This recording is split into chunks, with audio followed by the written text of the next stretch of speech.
மனத்துக்கண் மாசிலன் என்ற தலைப்பிலே நல்ல பல விளக்கங்களை அளிப்பதற்காக சென்னையிலிருந்து பேராசிரியர் பாஸ்கர் ஐயா அவர்கள் நம்மோட இணைப்பில் இணைந்திருக்காங்க. சிந்தனையை செவிமடுப்பதற்கு முன் ஐயாவை பற்றி அறிந்து கொள்வதில் பெருமகிழ்ச்சி அடைகின்றோம். உலக சமுதாய சேவா சங்கத்தின் மதிப்பிற்கும் மரியாதைக்கும் உரிய பேராசிரியர் பாஸ்கரன் ஐயா அவர்கள் இந்திய விமானப்படையில் 20 ஆண்டுகள் பணிபுரிந்துவிட்டு திரும்பவும் தொலைபேசி பிஎஸ்என்எல் 18 ஆண்டு காலம் அக்கவுண்ட் ஆபீசராக பணிபுரிந்து கடந்த 2020ஆம் ஆண்டு விருப்ப ஓய்வு பெற்று மனவளக்கலையில் முழு நேரமும் தன்னை இணைத்துக் கொண்டு தொண்டாற்றி வருகின்றார்கள். கிழக்கு தாமரம் அறக்கட்டளையோடு இணைந்து 22 ஆண்டுகளுக்கு மேலாக சிறப்பாக குரு சேவை செய்து கொண்டு வருகின்றார்கள். அறக்கட்டளையின் செயலாளராகவும் உள்ளார்கள். நமது யோகாவில் எம்ஏ முடித்துள்ளார்கள். பள்ளி மற்றும் கல்லூரிகளில் YYE வகுப்புகள், YHE வகுப்புகள் நடத்தி வருகின்றார்கள். இலங்கை சென்று அங்கு நமது மனவளக்கலை பயிற்சியை 1 மாதம் தங்கி அளித்து வந்துள்ளார்கள். கடந்த வருடம் ஞானாசிரிய விருதும் பெற்றுள்ளார்கள். இத்தகைய சிறப்புமிக்க ஐயா அவர்களை தங்களின் சார்பில் வணங்கியும் வாழ்த்தியும் இருகரம் கூப்பி சிரம் தாழ்த்தி வாழ்க வளமுடன் என்று அன்போடு அழைக்கின்றோம். வாழ்க வளமுடன் ஐயா. வாழ்க வையகம், வாழ்க வையகம், வாழ்க வளமுடன். குரு வாழ்க, குருவே துணை, வளர்க வேதாத்திரியம். சிந்தனையை, உடல் நலத்தை சீரமைத்து உய்வித்த குருவை வணங்கி இணையத்தில் இணைந்துள்ள சான்றோர் பெருமக்களாகிய உங்கள் அனைவருக்கும் இனிய காலை வணக்கத்தையும் வாழ்க வளமுடன் என்ற வாழ்த்துக்களையும் தெரிவித்துக் கொண்டு இன்றைய சிந்தனை துவக்குவோம். ஆசான் அருட்தந்தை வேதாத்திரி மகரிஷி அவர்கள் சூட்சமாக நம்மோடு இருந்து இந்த சிந்தனையை வழி நடத்துவார்களா என்று வேண்டிக் கொண்டு இந்த சிந்தனையை துவக்குவோம். வாழ்க வளமுடன். இன்று நாம் சிந்திக்க இருக்கும் பொருள் மனத்துக்கண் மாசிலன் ஆதல் என்கின்ற பொருள் பற்றி அருட்தந்தை அவர்களின் கருத்துக்களை சிறிது நேரம் சிந்தனை செய்ய இருக்கின்றோம். பொதுவாக மனவளக்கலை என்றாலே அது என்னன்னாக்க நமது மறைபொருள் விளக்கம், எதெல்லாம் மறைபொருளாக இருக்குதோ அதை பற்றி நாம் ஒரு தெளிவான விளக்கத்தை பெறுவது, அதுதான் நமது மனவளக்கலையினுடைய ஒரு சிறப்பு. ஆரம்ப காலத்தில் இதை மெய்விளக்க தவமயம் என்று ஆரம்பித்து அது பின்னர் மனவளக்கலை மன்றம் ஆகியது என்று கூறுவார்கள். ஸோ அந்த வகையில் அந்த மெய் விளக்கம், உண்மை எது மறைப்பொருளாக இருக்குதோ அதை பற்றிய ஒரு விளக்கம், அதை பற்றிய ஒரு சிந்தனை, அதைத்தான் நாம் என்ன சொல்றோம்னாக்க மறைப்பொருள் விளக்கம் அப்படின்னு சொல்றோம். அப்போ எதெல்லாம் மறைப்பொருளாக இருக்குது அப்படின்னு நம்ம பார்க்கும்போது அந்த தெய்வம், அந்த தெய்வத்திலிருந்து தோன்றியது உயிர், அந்த உயிரிலிருந்து வரக்கூடிய காந்தம், அந்த காந்தம் மனமாக இருக்கின்றது. ஸோ இதை தான் நம்ம என்ன சொல்லணும்னா இதை மறைப்பொருள் விளக்கம் அப்படின்றோம். இன்னொரு வகையில இதை என்ன சொல்றாங்கன்னாக்க இதை ஆன்மீக அறிவு அப்படின்னு சொல்லுவாங்க. ஸோ இந்த மாதிரி எதெல்லாம் மறைப்பொருளாக இருக்கிறதோ, மறைவாக இருக்கிறதோ, நமது புலன்களுக்கு எட்டாது இருக்கின்றதோ அதையெல்லாம் அறிந்து கொள்வது, அதை பற்றி தெரிந்து கொள்வது, அதையெல்லாம் விளங்கிக் கொள்வது, இதைத்தான் நாம் என்ன சொல்றோம் அப்படின்னாக்க ஆன்மீக அறிவு அப்படின்னு சொல்றோம். அப்ப சாமி என்ன சொல்றாங்கன்னாக்க இந்த ஆன்மீக அறிவை நாம் பெற வேண்டும் என்று சொன்னால் அதற்கு நூல்கள் உதவாது. வெறும் நூல்களை மாத்திரம் படித்து இத்தகைய ஆன்மீக அறிவை பெற முடியுமா, அல்லது இந்த விளக்கங்களை பெற முடியுமா, உணர்ந்து கொள்ள முடியுமா என்று சொன்னால் அது நிச்சயமாக முடியாது. ஆக இந்த மறைபொருள் விளக்கத்தை நாம் பெற வேண்டும் என்று சொன்னால் அதற்கு முறையான உளப்பயிற்சி, இன்னும் மற்ற பயிற்சிகளெல்லாம் நாம் செய்து வந்தால் மட்டுமே அதை நாம் உணர்ந்து கொள்ள முடியும் அப்படின்னு சொல்றாங்க. ஸோ ஆக நம்ம மறைப்பொருளாக இருக்கக்கூடிய அந்த தெய்வம், அதிலிருந்து தோன்றிய உயிர், அந்த காந்தம், மனம். ஸோ அதில் தெய்வத்தை பற்றி நம்ம சொல்லும்போது அதனுடைய அடிப்படையாக 3 விஷயங்களை சொல்றாங்க மகரிஷி. ஒன்று இருப்பு, மற்றது இயக்கம், அறிவு. அப்ப இருப்பாக இருப்பது அந்த இறைநிலை, அந்த இறைநிலை அசைந்த போது அதிலிருந்து பிறந்தது இயக்கம், அந்த அணு. அதிலிருந்து அதற்கு என்ன இருக்குன்னாக்க ஒரு வேகம், விவேகம், இதெல்லாம் சேர்ந்ததுதான் நமது தெய்வம், அந்த இறைநிலை. அதிலிருந்து வந்தது அந்த உயிர், காந்தம், மனம். ஸோ இதுல நம்ம என்ன பார்க்க போறோம்னா பொதுவாக இந்த மனதை பத்தி தான் நம்ம நிறைய பார்த்துட்டு இருக்கோம். ஏன்னா அந்த மனம் தான், மனதை வைத்து தான் நம்மளுடைய வாழ்க்கையே நடந்து கொண்டிருக்கிறது என்று சொல்லும்போது அந்த மனதுக்கு தான் நம்ம மிகவும் முக்கியத்துவம் கொடுக்கிறோம். அதை பற்றிய கருத்துக்களை தான் நாம் அதிகமாக சிந்தனைக்கு எடுத்துக்கொள்கின்றோம். அந்த வகையில் இந்த மனவளக்கலையில் இந்த மனதை பற்றிய ஒரு சில விஷயங்களை நாம் மீண்டும் நினைவு கூறுகின்றோம், அவ்வளவுதான். ஏன்னா அடிக்கடி நம்ம சிந்திச்சுட்டு தான் வர்றோம், இருந்தாலும் அதை நாம் நினைவு கூற வேண்டியது மிக அவசியமாக இருக்கிறது. அதற்கும் மகரிஷி ஒரு விளக்கம் கொடுத்திருக்காங்க. அது என்ன விளக்கம் கொடுக்குறாங்கனாக்க இறைநிலை மனிதனுக்கு கொடுத்திருக்கக்கூடிய ஒரு அற்புதமான ஒரு வரம் எது என்று சொன்னால் அதுதான் மறதின்னு சொல்லாங்க மகரிஷி. இறைநிலை மனிதனுக்கு மறதி என்று சொல்லக்கூடிய ஒரு அற்புதமான ஒரு வரத்தை கொடுத்திருக்கிறது. ஆனால் மனிதனிடம் என்ன ஒரு பிரச்சனை, என்ன ஒரு குறை என்று சொன்னால் எதெல்லாம் நல்லதோ அதையெல்லாம் நாம் எளிதில் மறந்து விடுகின்றோம். எதெல்லாம் தேவையில்லையோ அதையெல்லாம் நாம் எப்பொழுதும் நினைவுபடுத்தி கொண்டிருக்கணும். அதுதான் நம்மளுடைய சிக்கல், பிரச்சனை. ஸோ அதையெல்லாம் நாம் மாற்றி அமைத்துக் கொள்ள வேண்டும் என்று சொன்னால் அதற்கு தான் இந்த மனவளக்கலை என்பது. அப்போ மனவளக்கலை என்று சொன்னாலே அது மனதை வளப்படுத்தக்கூடிய ஒரு கலை அப்படின்னு மாதிரி சொல்லுவாங்க. அப்போ வளம் என்று சொன்னால் எங்கு அது நிறைய இருக்கிறதோ, அபண்டன்ஸா இருக்கிறதோ, அபரிமிதமாக இருக்கிறதோ அதைத்தான் நாம் வளம் என்று சொல்லும். அப்ப எல்லாருக்கும் மனம் இருக்கிறது, மனம் இல்லாத மனிதனே கிடையாது. ஆனால் அந்த மனதை எப்படி நாம் வளப்படுத்துவது, எப்படி எப்படி அதை முறைப்படுத்துவது, எப்படி அதை சரி செய்து கொள்வது, அதனுடைய வல்லமை திறமையை எப்படி பெருக்கிக் கொள்வது என்பது தெரியாது. ஆதலால் அத்தகைய ஒரு கலையை கற்றுக் கொடுப்பதால் இதை நம்ம மனவளக்கலை, மனதை வளப்படுத்தக்கூடிய ஒரு கலை அப்படின்னு மாதிரி சொல்லலாம். இப்போ மனித வாழ்க்கையே ஒரு கலைதான்னு சாமி சொல்லலாம். ஏன் என்று சொன்னால் மற்ற உயிரினங்களை நம்ம எடுத்துக்கொண்டு பார்க்கும்போது அது இயற்கையில் உள்ளதை உள்ளவாறு வாழ்ந்து அனுபவித்து அது வாழ்க்கையை நிறை செய்து கொள்கின்றது. ஆனால் மனிதன் மாத்திரம் இயற்கையில் உள்ள வளங்களை வாழ்க்கை வளங்களாக மாற்றி அமைத்து கொண்டு சிறப்பாக வாழ்கின்ற காரணத்தினால் மனித வாழ்க்கையே ஒரு கலைதான் அப்படின்னு சொல்லலாம். ஆக இந்த மனவளக்கலையில நம்ம என்ன பண்றோம் அப்படின்னாக்க, நம்மிடம் இருக்கக்கூடிய குறைகளை போக்கிக் கொண்டு நிறைவாக சரியாக சிறப்பாக வாழக்கூடிய ஒரு பயிற்சி ஒரு முறையை நாம் கற்றுக்கொண்டு அதன் வழியே வாழ்வதற்கு ஏற்ற ஒரு பயிற்சி முறை எது என்று சொன்னால் அதுதான் மனவளக்கலை அப்படின்னு சொல்லணும். ஸோ அடுத்ததான் நம்ம என்ன பார்க்குறோம், மனிதன் அப்படின்னு சொல்லணும். அப்போ சாமி சொல்லுவாங்க பொதுவாக எது வந்தாலும் நம்ம பிரித்து பார்க்கணும். மனம் வளம் கலை மனவளக்கலை சொல்ல மாதிரி மனிதன் என்று சொன்னால் அதை நாம் சற்று பிரித்து பார்த்தால் நமக்கு என்ன கிடைக்குது, மனம் பிளஸ் இதன் ஈஸ்குவல் டு மனிதன் என்று வருகின்றது. அப்போ மனிதன் என்று சொன்னால் யார் மனிதன், யாரெல்லாம் மனதை இதமாக வைத்துக் கொள்கின்றார்களோ அவர்களைத்தான் நம்ம என்ன சொல்ல முடியும் என்றால் மனிதன் என்று சொல்ல முடியும். அப்ப பொதுவா நம்ம என்ன சொல்றோம், கால்நடைன்னு சொல்றோம். கால்நடைனா விலங்குகளை நம்ம குறிப்பாக சொல்லும்போது கால்நடை என்று சொல்கின்றோம். ஆனால் கால்நடைக்கும் மனிதனுக்கும் ஒரு என்ன வித்தியாசம் இருக்குது அப்படின்னு பார்க்கும்போது ரொம்ப சுருக்கமா சொல்லுவாங்க, காலால் மட்டும் நடப்பவை கால்நடை. அப்ப கால்நடைகளுக்கு காலால் மட்டும்தான் நடக்க தெரியும். ஆனால் மனதாலும் நடப்பவன் மனிதன். அப்ப மனிதன் என்று சொன்னால் அந்த மனதாலும் நடக்க தெரிய வேண்டும். அவனைத்தான் நாம் என்ன சொல்றோம், மனிதன் அப்படின்னு சொல்றோம். அப்ப இந்த உலகத்தில் மனமில்லாத மனிதனே கிடையாது. இந்த உலகத்தில் மனமில்லாத மனிதனே கிடையாது. ஆனால் அந்த மனம் எங்கு இருக்கிறது, அது எப்படி இருக்கிறது, அது எப்படி இயங்குகிறது, அது எப்படி செயல்படுகிறது, அதை எப்படி நாம் முறைப்படுத்த என்றெல்லாம் ஒரு விளக்கம் எத்தனை பேருக்கு தெரியும் என்று சொன்னால் மிகவும் சொற்பமான அன்பர்களுக்கு மட்டும்தான் அது தெரிந்திருக்கிறது. மற்ற அனைவரும் ஏதோ பிறந்தோம் வாழ்கினோம் எந்த அளவில் தான் வாழ்ந்து கொண்டிருக்கின்றார்கள்.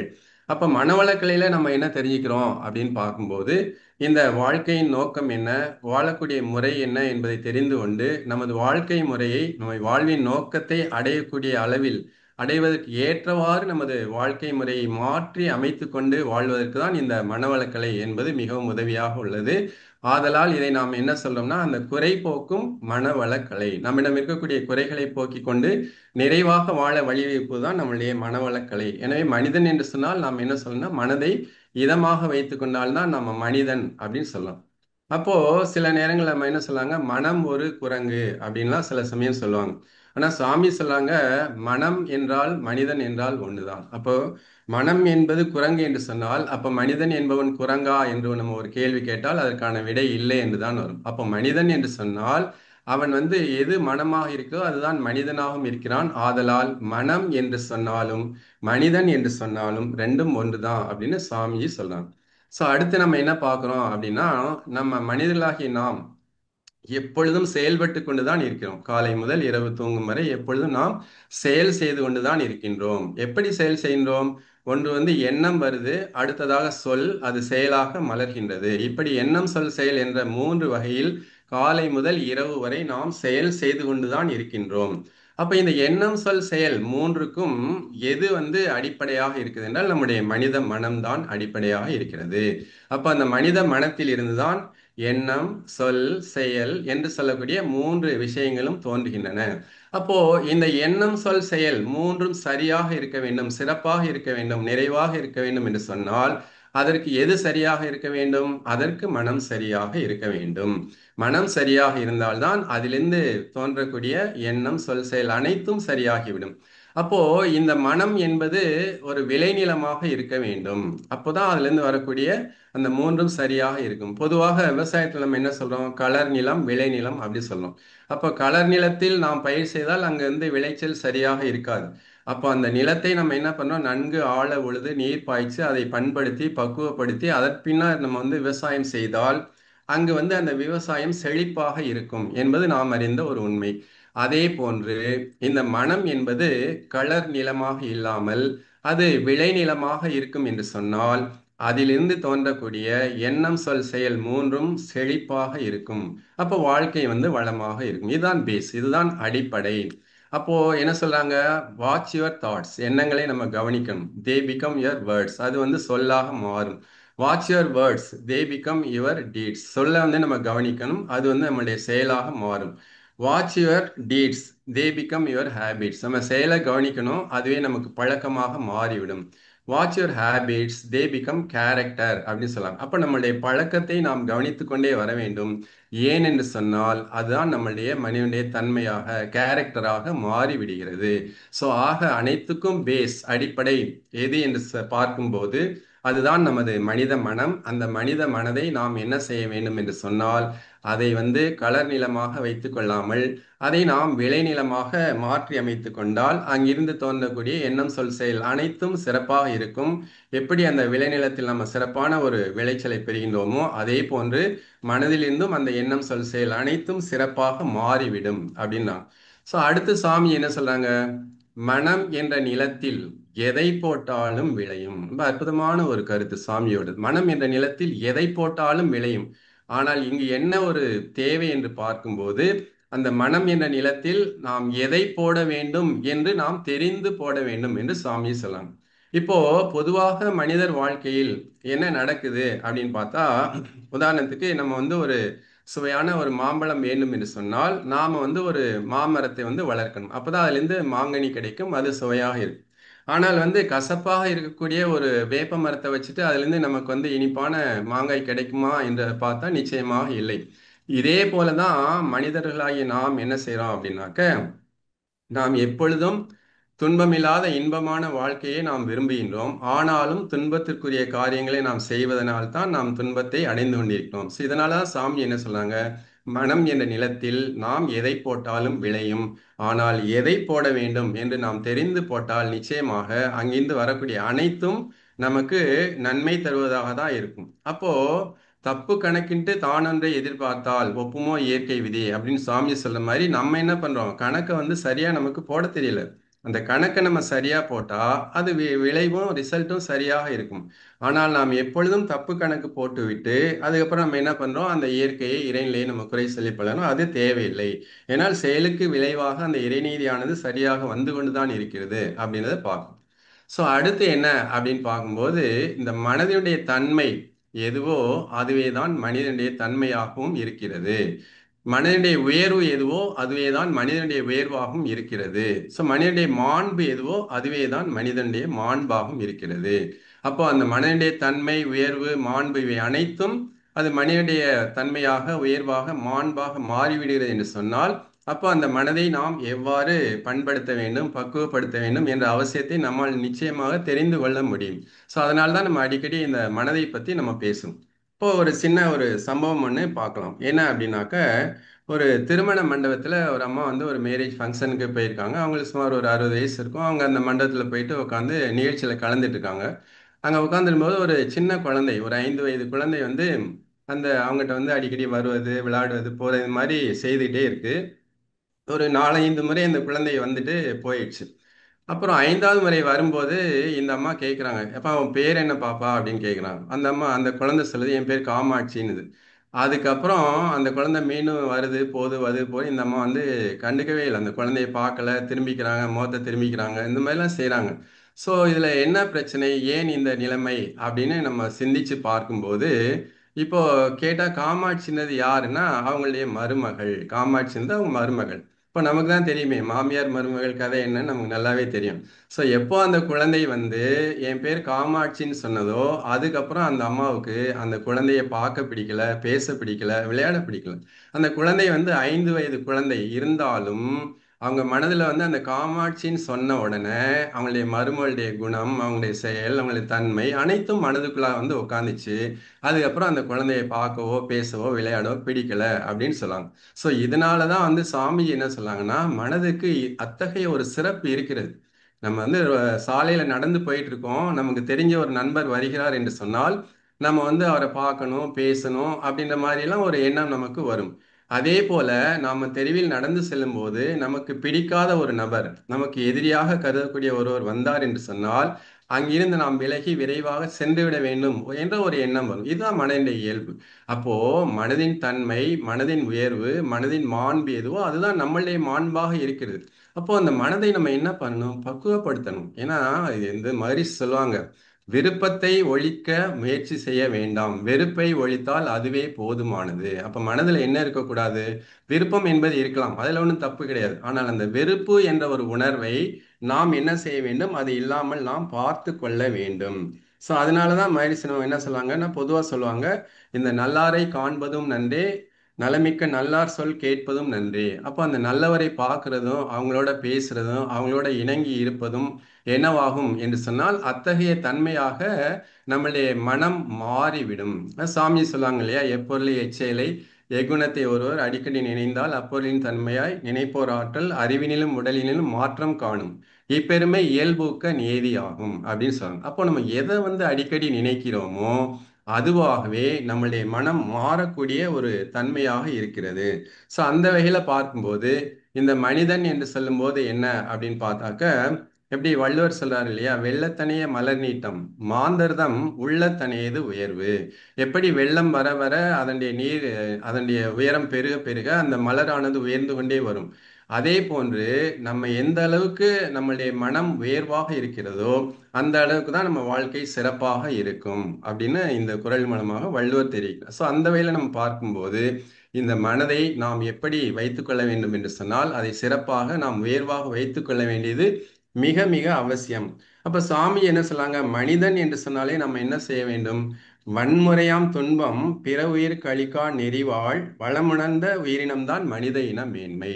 அப்ப அந்த வன்முறை என்று சொல்லக்கூடிய துன்பத்தை பிற உயிருக்கு அளிக்காமல் வாழக்கூடிய சிறப்பான ஒரு வளத்தை பெற்றவன் யார் என்று சொன்னால் அவன்தான் மனிதன். அப்ப அடுத்து என்ன சொல்லாங்க? பிற உயிரை தன்னுயிர் போல் மதிப்பது உயர் பண்பு. அப்ப மனித பண்பு என்று சொன்னால் பிற உயிரை நாம் என்ன செய்ய வேண்டும்? நம் உயிரை போல மதிக்க வேண்டும். அது ஆன்மீகத்துல பொதுவா என்ன சொல்றாங்க? பிறர் நமக்கு எதை செய்யக்கூடாது, செய்ய வேண்டாம் என்று நாம் நினைக்கிறோமோ அதை நாம் பிறருக்கு செய்யாமல் இருக்க வேண்டும். இதுதான் உண்மையான ஆன்மீக வாழ்வு. அடுத்தவங்க நம்ம மேல கோவப்பட்டாங்கன்னா, சினம் கொண்டார்கள் என்று சொன்னால், கடுமையான வார்த்தைகளை பேசினார்கள் என்று சொன்னால் நமது மனம் வாடுகிறது. ஆனால் நாம் சினம் வயப்பட்டு நாம் கடும் சொற்களை பேசும்போது அந்த மனநிலைக்கு அவர்கள் ஆளாவார்கள் என்ற ஒரு உணர்வு நமக்கு வந்துவிட்டது என்று சொன்னால் நிச்சயமாக அந்த நிலையிலிருந்து நாம் மாறிவிடுவோம். ஸோ அந்த வேளை பார்க்கும்போது அந்த மனிதன் என்று சொல்லக்கூடிய போது நம்ம என்ன செய்யணும்? அந்த பிறருக்கு வந்து நம்ம வன்முறை என்று சொல்லக்கூடிய அந்த துன்பத்தை பிற உயிர்களுக்கு கொடுக்காத ஒரு நிலையில நம்ம வாழப்படும். இன்னைக்கு உலகத்துல நம்ம எடுத்துக்கொண்டு பார்க்கும்போது எத்தனையோ சிக்கல்கள், எத்தனையோ பிரச்சனைகள், அதுவும் குறிப்பாக சில நேரங்களில் பார்க்கும்போது இந்த மனித உயிருக்கு ஒரு மதிப்பே இல்லை என்று சொல்லக்கூடிய அளவுல சில விஷயங்கள் நடந்து கொண்டிருப்பதை நம்ம பார்க்குறோம். அதில் குறிப்பாக ஒன்று சொல்ல போனால், இன்னைக்கு காலையில் கூட நான் வந்து செய்தி ஒன்று பார்த்துருந்தேன். காசாவில் வந்து போர் காரணமாக அங்கே நிறைய பேரழிவுகள் நடைபெற்று அங்குள்ள மக்களுக்கு போதுமான உணவு இல்லை, குடிநீர் இல்லை, அந்த சுகாதார வசதி இல்லை, தங்குவதற்கு இடமில்லை என்ற ஒரு சூழ்நிலையில் சில அமைப்புகள், தன்னார்வ தொண்டு நிறுவனங்கள் அங்கே வந்து உணவு குடிநீருக்கு ஏற்பாடு செய்து அனுப்பும்போது அந்த உணவு குடிநீர் போகக்கூடிய அந்த வாகனங்களை தடுத்து அதை போக விடாமல் செய்கிறார்கள் அப்படின்ற மாதிரிலாம் ஒரு செய்தி வருது. அப்போ அங்க ஒரு உயிர் வந்து, ஒரு மனிதன் வந்து உணவு இல்லாமல், நீர் இல்லாமல், தங்குவதற்கு வசதி இல்லாமல் துன்பப்படுகிறான் என்று சொன்னால் அவர்களுக்கு தேவையானதை கொடுக்க வரவங்களை கூட தடுக்கிறாங்க அப்படின்னு சொன்னா அப்போ எந்த ஒரு மனநிலையில் இங்க இன்னைக்கு உலகம் போயிட்டு இருக்குது அப்படின்றத நம்மால் தெளிவாக தெரிந்து கொள்ள முடியுது.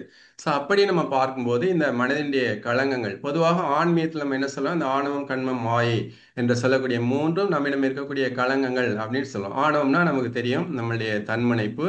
கண்மம்னா நாம கொண்டு வந்திருக்கக்கூடிய அந்த வினைப்பதிவுகள், சஞ்சீதம், பிராரப்தம், ஆகாமியம். மாயை என்று சொன்னால் அந்த இல்யூசன் என்று சொல்லக்கூடிய அந்த மயக்க நிலை. இப்படி இந்த மூன்று களங்கங்கள் காரணமாக நம்மிடம் வரக்கூடியது அந்த ஆறு தேவையற்ற குணங்கள். அது நமக்கெல்லாம் தெரிஞ்சதுதான். அந்த பேராசை, சினம், கடும்பற்று, முறையற்ற பால் கவர்ச்சி, உயர்தாழ் மனப்பான்மை, வஞ்சம் என்று சொல்லக்கூடிய அந்த ஆறு தீய குணங்கள் நம்மிடம் இருக்கக்கூடிய களங்கங்கள் காரணமாக நமக்கு வந்து அது எப்பொழுதும் தோன்றிக் கொண்டுதான் இருக்கிறது.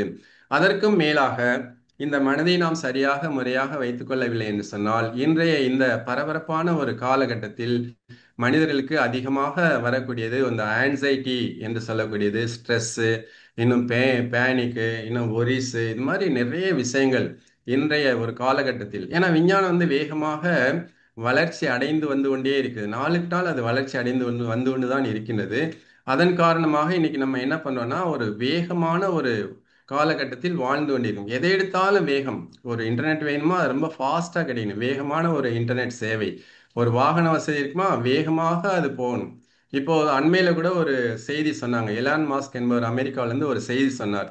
இனி வரும் காலங்களில் இன்னும் ஒரு 4-5 ஆண்டு மேபி பை த இயர் 2030 அங்க அமெரிக்காவுக்கும் இந்தியாவுக்கும் வரணும்னா 4-5 மணி நேரம் போதுமானது அப்படின்னு சொல்றாரு. அப்ப என்ன காலையில ஒரு 8 மணிக்கு பிரேக்ஃபாஸ்ட் சாப்பிட்டு நம்ம அமெரிக்கால இருந்து நம்ம புறப்பட்டோம்னா மதியம் லஞ்சுக்கு வி கேன் ரீச் இந்தியா அந்த மாதிரி ஒரு வாகன வசதி வந்துடும் அப்படின்னு எலான் மஸ்க் வந்து அமெரிக்கால ஒரு செய்தி சொல்லியிருக்காரு. இப்படியாக நம்ம என்ன பார்க்குறோம்னா எல்லாமே ஒரு வேகம், வேகமான ஒரு கம்யூனிகேஷன், வேகமான வாகன வசதிகள், இப்படி எல்லாம் வேகம் வேகம். ஃபுட்டில் கூட ஃபாஸ்ட் ஃபுட் போய் உட்காந்தா 2 நிமிஷத்துல சாப்பாடு வந்து ஃபாஸ்ட் ஃபுட்.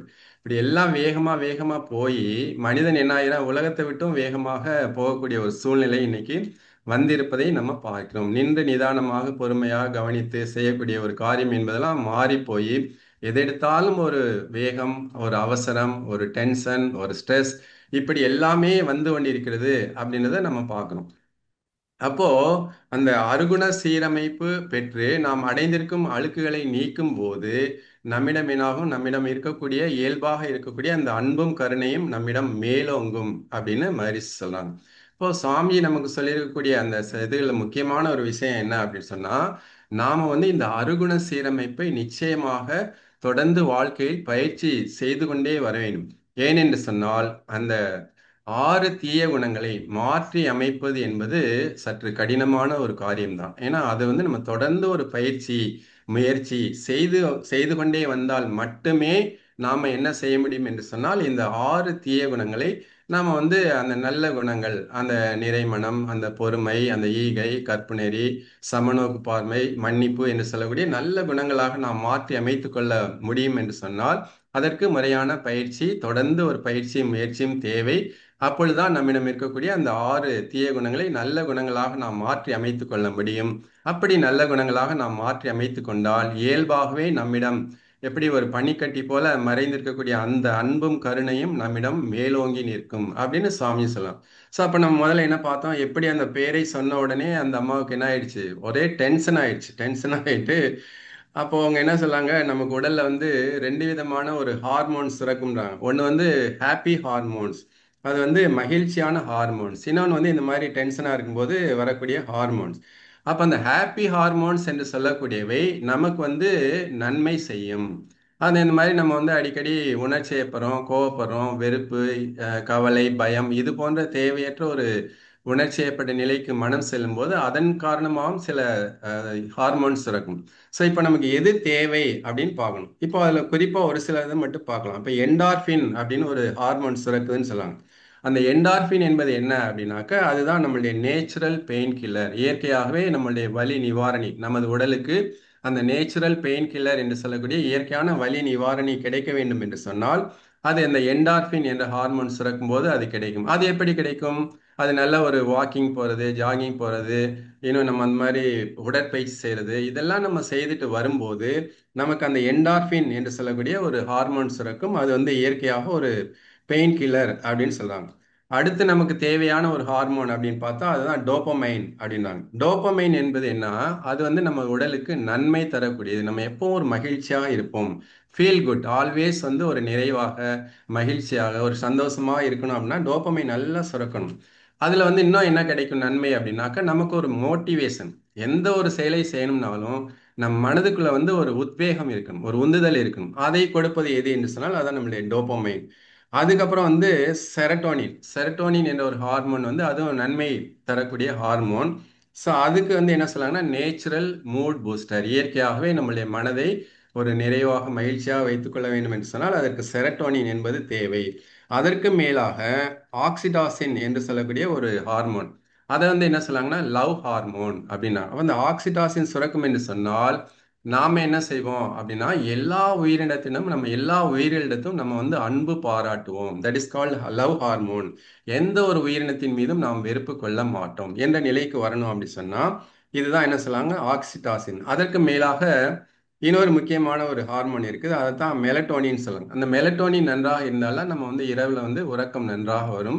அப்ப நம்ம தூக்கம் நல்லா கிடைக்கணும்னா அந்த மெலட்டோனின் ஒன்று. இப்படி அந்த ஹாப்பி ஹார்மோன்ஸ் என்று சொல்லக்கூடிய மகிழ்ச்சியான ஹார்மோன்ஸ் நமக்கு வேணும் அப்படின்னு சொன்னா நம்மிடம் என்ன இருக்கணும்? நம்மகிட்ட அன்பு இருக்கணும், கருணை இருக்கணும், பரிவு இருக்கணும், இரக்கம் இருக்கணும், பிற உயிர்களுக்கு உதவி செய்யக்கூடிய ஒரு நல்ல ஒரு குணம், இதெல்லாம் இருந்தாக்க நம்மிடம் சுரக்கக்கூடியது ஹாப்பி ஹார்மோன். அது அல்லாது நம்மிடம் வெறுப்பு இருக்கு, கோபம் இருக்கு, அப்புறம் மற்ற வஞ்சம் இருக்கு, பொறாமை, இதெல்லாம் நம்ம வச்சிருந்தோம்னா நமக்கு நிறைய தேவையற்ற ஹார்மோன், ஸ்ட்ரெஸ் ஹார்மோன். அந்த ஸ்ட்ரெஸ் ஹார்மோன்ல முக்கியமானது கார்டிசால். அப்படின்னா அந்த கார்டிசால் சுரக்கும் போது, தேவைக்கு அதிகமாக கார்டிசால் சுரக்கும் போது அது நம்ம உடல் உறுப்புகளை பாதிக்கும். பிபி அதிகமாகும், ஹார்ட் ப்ராப்ளம் வரும், இன்னும் நிறைய அதை தொடர்ந்து நிறைய பிரச்சனைகள் வரும். அதே மாதிரி நம்ம அடிக்கடி பயப்படுறோம், கவலைப்படுறோம் அப்படின்னா அட்ரினலின். அட்ரினலின் அப்படின்ற சுரப்பி வந்து அது வந்து ஹார்மோன் அதிகமாக சுரக்கும். அதன் காரணமாக நமக்கு தேவையில்லாத உடல்ல வந்து பிரச்சனைகள் வரும். அப்போ சமீபத்தில் இந்த ஒரு ஹெல்த் இஷ்யூ பத்தி ஒரு விஷயம் பேசியிருந்தாங்க ஒரு டாக்டர்.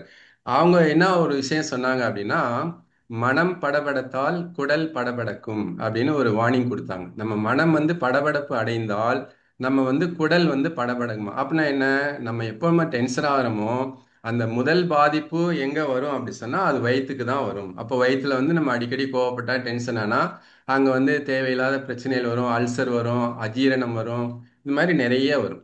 ஸோ இதெல்லாம் நம்ம பார்த்துட்டு இப்போ நம்ம என்ன பார்க்குறோம் அப்படின்னா ஒரு காரை சித்தர் அப்படின்றவர் இன்றைய இந்த கலிகாலத்தில் மனிதர்கள் எப்படி இருப்பார்கள் என்று காரை சித்தர் என்ற ஒரு சித்தர் ஒரு அற்புதமான பாடல் பாடியிருக்கு. அதை நம்ம பார்க்கலாம். யுகம் மாறி போச்சுதடா கலியுகத்தில் யோகியவன் நிலை மாறி புரண்டு போவான். சகம் மாறி போச்சுதடா சகத்திலுள்ளோர் தலை மறந்தார் பொருள் இணைந்தே தவிக்கல் உற்றார். அகம் மாறி போச்சுதடா காமம் கோபம் அறுவகையாம் பேய்க்குணங்கள் அதிகமாச்சே. புகழ் மாறி போச்சுதடா மனிதர்க்குள்ளே பூரணர் மறைந்துள்ளார் அவரை காணே அப்படின்னு காரை சித்தர் என்ற ஒரு சித்தர் பல ஆண்டுகளுக்கு முன்னாடி பாடி வச்சுட்டு போயிருக்காரு. அப்பவே அவர் என்ன சொல்லியிருக்காருன்னா இந்த யுகம் மாறி போச்சு. இந்த நடப்பது வந்து இது வந்து கலியுகம். இந்த கலியுகத்தில் என்ன பண்றாங்க? யோகியா சொல்றவங்க கூட, யோகியாக இருக்கிறேன் என்று சொல்றவங்க கூட அவங்க நிலை மாறி புரண்டு போய் கொண்டிருக்கின்றார்கள். சகம் மாறி போச்சுதான். இந்த உலகம் மாறி போயிடுச்சு. இந்த சகத்தில் உள்ளோர், உலகத்தில் வாழக்கூடிய மக்கள் அந்த நான் யார் என்று சிந்தனை செய்ய அவர்கள் மறந்து விடுகின்றார்கள். தன்னை பற்றி சிந்திப்பதில்லை. தனக்கு வெளியில இருக்க எல்லா விஷயங்களையும் சிந்திக்கிறான் மனுஷன், ஆனா தன்னை பற்றி மட்டும் அவன் சிந்திக்க மறந்து விடுகின்றான். அதுலெல்லாம் அவர் சொல்றாரு தலை மறந்தார் பொருள் இணைந்தே தவிக்கல் உற்றார். எப்பொழுதுமே அந்த பொருள் புகழ் இதையே நினைச்சிட்டு மனிதன் வந்து தவிச்சிட்டு இருக்கான். அகம் மாறி போச்சுதடா, அவனுடைய மனிதனுடைய மனம் வந்து மாறி போச்சு. நம்ம முதல்ல சொன்னோம் இல்லையா, மனித மனம் என்பது மனதை இதமாக வச்சுக்கணும். ஆனா அகம் மாறி போச்சுதடா காமம் கோபம் அறுவகையாம் பேய் குணங்கள் அதிகமாச்சு. நம்ம இந்த 6 தீய குணங்கள் சொல்றோம் இல்லைங்களா, அதையும் அவர் சொல்லியிருக்காரு. அறுவகையாம் பேய் குணங்கள் அதிகமாச்சு. இந்த 6 வகை குணங்கள் மனித இனத்தில் அதிகமாகி போய் கொண்டே இருக்கின்றன. புகழ் மாறி போச்சுதடா, மனிதன் என்று சொல்லக்கூடிய ஒரு இதுவே கிடையாது இல்லைங்களா. அந்த ஈதல் இசைபட வாழ்தல் அது வல்லது ஊதியம் இல்லை உயிர்க்குன்னு வள்ளுவர் சொல்றார். அதுதான் புகழ். அப்ப மனிதன் என்று சொன்னால் அவனுக்கு புகழ் எப்போ இருக்கும் அப்படின்னாக்கா அந்த ஈதல் இசைபட வாழ்தல் ரெண்டும் இருக்கணும்.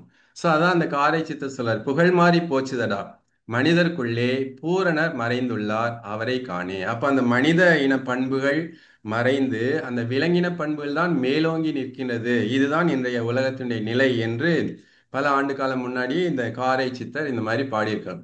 இப்போ சுவாமிஜி என்ன சொல்றாங்க? பொருள் புகழ் செல்வாக்கு புலன் இன்பம் நான்கிலே புகுந்தழுந்தி மனித மனம் புண்ணாய் வருந்துவோர் இருள் நீங்கி இன்பமுறை என் விளக்கம் கூறுவேன். இறைநிலையே எங்கெதிலும் இருப்பாய் அமர்ந்தாற்றிடும் அருள் நடன காட்சியை அகத்துணர்வாய் கொள்வீர். அப்போதும் எப்போதும் அறிவு விரிவாகியே மருள் நிலையில் ஏற்ற ஆசை மற்றும் பழிச்செயல் எல்லாம் மாறிவிடும். மெய்ஞானம் மலரும் உள்ளொளி என அப்படின்னு மகரிஷி சொல்றாங்க. ஸோ எப்படி அந்த சித்தர் சொன்னாங்களோ அது மாதிரி இன்றைக்கு மகரிஷியும் இன்றைய வாழ்க்கை நிலை எப்படி இருக்கிறது, மனிதர்கள் எப்படி வந்து கஷ்டப்படுறாங்க அப்படின்னு சொல்றாங்க. அப்போ முதல்ல நம்ம என்ன பார்க்குறோம்? பொருள். இப்போ வள்ளுவர் என்ன சொல்றாரு? அருளிலார்க்கு அவ்வுலகம் இல்லை.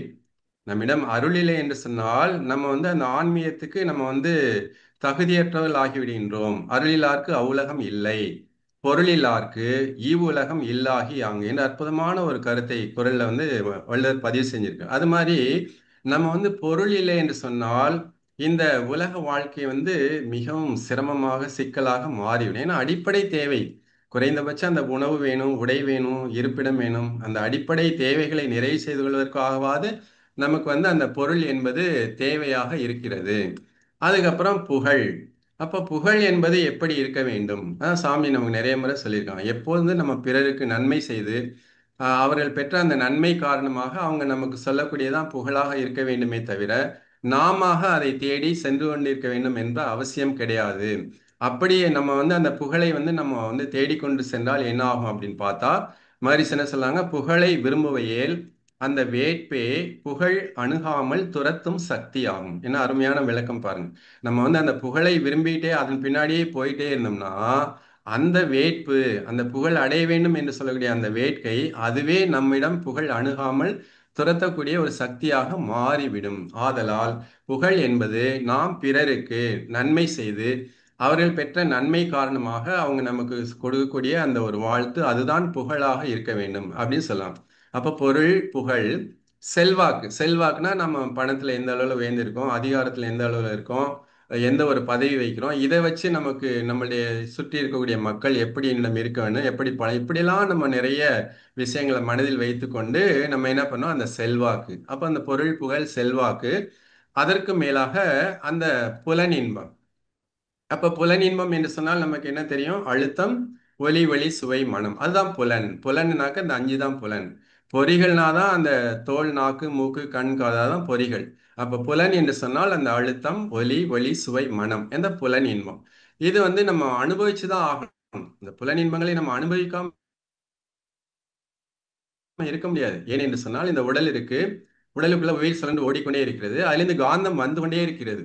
அந்த காந்தம் வெளியேற வேண்டும் என்பதற்காக தான் நமக்கு வந்து இந்த 5 பொறிகள், அதாவது ஞானேந்திரியங்கள் என்று சொல்லி இந்த 5 கருவிகள் நமக்கு வந்திருக்கதே எதற்காக என்று சொன்னால் நம்மிடம் இருக்கக்கூடிய அந்த ஜீவகாந்தம் தோல் மூலமாக அழுத்தமாக, நாக்கில் சுவையாக, மூக்கில் வாசனையாக, கண்களில் வெளிச்சமாக, காதுகளில் சப்தமாக இந்த ஜீவகாந்தம் உடலை விட்டு வெளியேறத்தான் வேண்டும். ஸோ அதுல வந்து எந்த ஒரு மாற்று கருத்தும் கிடையாது.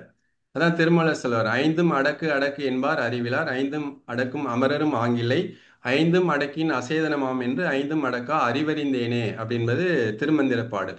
அப்போ இந்த அஞ்சும் நமக்கு வேணும் தான், வேணாம்னு சொல்ல, பட் அதுல வந்து நம்ம என்ன செய்யக்கூடாது அதுதான் இங்க சுவாமி சொல்லுவாங்க. அப்ப அந்த பொருள் வேணும், புகழ் வேணும், செல்வாக்கு, புகழன் இன்பம், இந்த நான்குல நம்ம என்ன செய்யக்கூடாது என்று சொன்னால் புகுந்து அழுந்தி அதன் பின்னாடியே போய் புகுந்து அழுந்தி மனித மனம், நம்மளுடைய மனம் என்பது புண்ணாய் வருந்தோர். எப்படி எந்த ஒரு புண்ணு இருந்தால் நம்ம உடல்ல எவ்வளவு சிரமம் இருக்குமோ, எவ்வளவு பெயின்ஃபுல்லா இருக்குமோ, அது போல நம்ம என்ன மனமானது வருந்தி கொண்டே இருக்கிறது.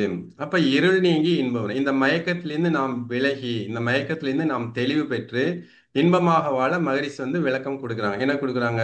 இறைநிலையே எங்கெதிலும் இருப்பாய் அமர்ந்தாற்றிடும். அப்போ எங்கெங்கு பார்த்தாலும் அந்த இறைவனுடைய ஆட்சி தான், வேற எதுவுமே கிடையாது. ஓகே, அப்ப அந்த இறைநிலையே எங்கெதிலும் இருப்பாய் அமர்ந்தாற்றிடும் அருள் நடன காட்சியை அகத்துணர்வாய் கொள்வீர். அப்ப மனதுக்குள்ள நம்ம என்ன பண்ணணும்? நம்மை சுத்தி என்ன நடக்குதோ, நமது உள்ளும் நமது புறமும் எங்கும் எதிலும் என்ன நடக்குன்னா அந்த இறைவனுடைய ஆட்சி தான் நடந்து கொண்டிருக்கிறது. அதுதான் அந்த அந்த காட்சியை நம்ம வந்து ஒரு அருள் காட்சியாக, அருள் நடன காட்சியாக நம்ம மனதில் கொள்ள வேண்டும். அப்போ அப்போதும் எப்போதும் அறிவு விரிவாகியே, அப்போ அந்த அறிவு விரிவாகும் போது மருள் நிலையில், மயக்க நிலையில் ஏற்ற அந்த ஆசை மற்றும் பழிச்செயல்கள் எல்லாம் மாறி போய்விடும். அப்ப நமக்குள்ளாக என்ன வரும் என்று சொன்னால் அந்த மெய்ஞானம் என்று சொல்லக்கூடிய ஒன்று நமது மனதுக்குள்ளாக அது உள்ளொளியாக மலர்ந்து விடும் அப்படின்னு மகரிஷி சொல்லாங்க. ஸோ இதுதான் நம்ம தேவையான ஒன்று. ஸோ இப்போ இதெல்லாம் நம்ம பெறணும். இப்போ மனித மனம்னா என்னன்னு பார்த்தோம், அது எப்படி இயங்குது, நம்மிடம் என்னென்ன பிரச்சனைகள் எல்லாம் இருக்குது அப்படின்றது நமக்கு தெளிவா தெரியுது. ஆனா இதிலிருந்து நாம் விடுபட வேண்டும், இதிலெல்லாம் மாற்றி அமைத்துக் கொள்ள வேண்டும் என்று சொன்னால் அது எப்படி முடியும்? How it is possible? அது எப்படி சாத்தியமாகும்? அதுதான் இப்ப நம்ம தெரிஞ்சுக்கணும். ஸோ அதுல வந்து மகரிஷி நமக்கு என்ன கொடுத்துருக்காங்கன்னா 2 விஷயங்கள். ஒன்று வந்து தவம், மற்றது தற்சோதனை. அப்ப தவம்னா என்ன? நம்ம ஏற்கனவே நிறைய பேசிட்டேன்னா நம்ம சுருக்கமான சில விஷயங்களை மட்டும் நான் பதிவு செய்றேன்.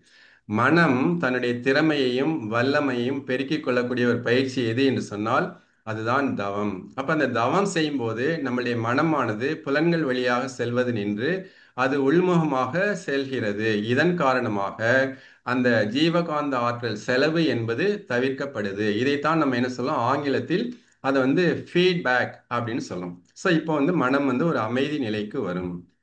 அப்போ இந்த தவத்தின் மூலமாக நாம் என்ன செய்ய முடியும் என்று சொன்னால், we can increase நம்முடைய மனதினுடைய பவர், அந்த திறமையை வந்து நம்ம அதிகரித்து கொள்ள முடியும், வல்லமையை நாம பெருக்கி கொள்ள முடியும். அப்போ தவத்தில் நம்ம பொதுவாக என்ன செய்கிறோம் அப்படின்னா, இங்கே வந்து நம்ம நல்லா தெரிஞ்சுக்கிட்டோம், நம்ம உடல் இருக்கு, உடலுக்குள்ளாக உயிர் இருக்கு, உயிரிலிருந்து வரக்கூடிய ஜீவகாந்தம், அந்த ஜீவகாந்தம் தான் இந்த 5 புலன்களாக செயல்பட்டு கொண்டிருக்கிறது. அழுத்தம், ஒளி, ஒளி, சுவை, மனமாக. அதற்கு மேலாக அந்த 6வது அறிவாக இருக்கக்கூடிய மனமாக இருக்கக்கூடியதும் அதே ஜீவகாந்த அலைதான் நமது 6வது அறிவாக மனமாகவும் இருக்கிறது. அப்ப மகரிஷி வந்து மனதுக்கு இன்னொரு பெயர் என்றால் அறிவு என்றும் ஒரு பெயர் இருக்கிறது. ஏன் என்று சொன்னால், நாம் இந்த உலகத்தையே அறிந்து கொள்கின்றோம், பிரபஞ்சத்தையே அறிந்து கொள்கிறோம் என்று சொன்னால் எதை வைத்து அறிந்து கொள்கிறோம் என்று ஒரு கேள்வி எழுப்பினால், மனதை வைத்துதான் நாம் அறிந்து கொள்கிறோம், அனைத்தையும் அறிந்து கொள்கின்றோம். அப்ப மனதுக்கு இன்னொரு பெயர் என்னவென்று பார்த்தால், மனதுக்கு இன்னொரு பெயர் அறிவு. அப்போ அந்த உடல், உயிர், அதிலிருந்து வரக்கூடிய ஜீவகாந்த அலை, அது வந்து புலன்கள் மூலமாக 5 புலன்கள் மூலமாக வெளியேறி கொண்டே இருக்கிறது. அதை உணர்ந்து கொள்ளக்கூடிய மனமாகவும் இருக்கிறது என்று சொன்னால், நாம் என்ன செய்யணும், தவத்தில் மனதை அதன் மூலமாக இருக்கக்கூடிய உயிரின் மீது வைத்து தவம் செய்யணும். அப்ப அந்த ஜீவகாந்த அலை என்பது உயிரிலிருந்து வரக்கூடிய அலை. அப்ப ஜீவகாந்தத்துக்கு மூலம் உயிர். அப்ப மனதை என்ன பண்ணணும், மனதை அதன் மூலமாகிய உயிரின் மீது வைத்து நம்ம தவம் செய்யும்போது இந்த புலன்கள் வழியாக வெளியேறி கொண்டே இருக்கக்கூடிய அந்த ஜீவகாந்த செலவு அது வந்து முற்றிலுமாக தவிர்க்கப்படும். அப்போ அதை வந்து சாமி என்ன சொல்றாங்கன்னா ஃபீட்பேக். எப்படி வந்து அந்த காயகல்பத்தில் நம்ம என்ன சொல்றோம், காயகல்ப பயிற்சி சுருக்கமா சொல்லணும் அப்படின்னாக்க, recycling of sexual vital fluid. Recycling of sexual vital fluid is Kayakalpa exercise. அதே மாதிரி தான் இங்க நம்ம தவத்தில் என்ன பண்றோம், இந்த நம்மிடம் நமது உயிரிலிருந்து வரக்கூடிய அந்த ஜீவகாந்த அலையை அந்த புலன்கள் மூலமாக வெளியேறுவதை தவிர்த்து நமக்குள்ளாக திருப்பி பாய்ச்சி அது ஒரு அமைதியான நிலைக்கு நம்ம கொண்டு வரும்போது அந்த மனதுக்கு அமைதி கிடைக்கிறது. ஆக அந்த தவம் செய்வதன் மூலமாக நாம என்ன செய்யலாம் அப்படின்னா, நம்மளுடைய வினைப்பதிவுகளை நாம வந்து தூய்மை செய்து கொண்டே இருக்க முடியும். அந்த சஞ்சீதம், பிராரத்தம், ஆகாமியம் என்று சொல்லக்கூடிய அனைத்து வினைகளையும் நாம் தூய்மை செய்து கொண்டு அந்த வினைப்பதிவுகளை நாம் மாற்றி அமைத்துக் கொள்வதற்கு எது உதவியாக இருக்கும் என்று சொன்னால் அதுதான் நம்முடைய தவம். அதற்கு மேலாக தற்சோதனை செய்யணும். அப்ப தற்சோதனை என்று சொல்லும்போது மாதிரி சொல்லாங்க, மனம் தன்னை தூய்மை செய்து கொள்ள எடுக்கும் முயற்சி தான் தற்சோதனை. அப்ப அந்த தற்சோதனையில் என்ன செய்கிறோம், நம்மை பற்றி, தன்னை பற்றி, தன்னுடைய தேவையை பற்றி, தன்னுடைய செயலின் விளைவை பற்றி, தன்னுடைய தகுதியை பற்றி, தன் மதிப்பை பற்றி ஆராய்வது தற்சோதனை.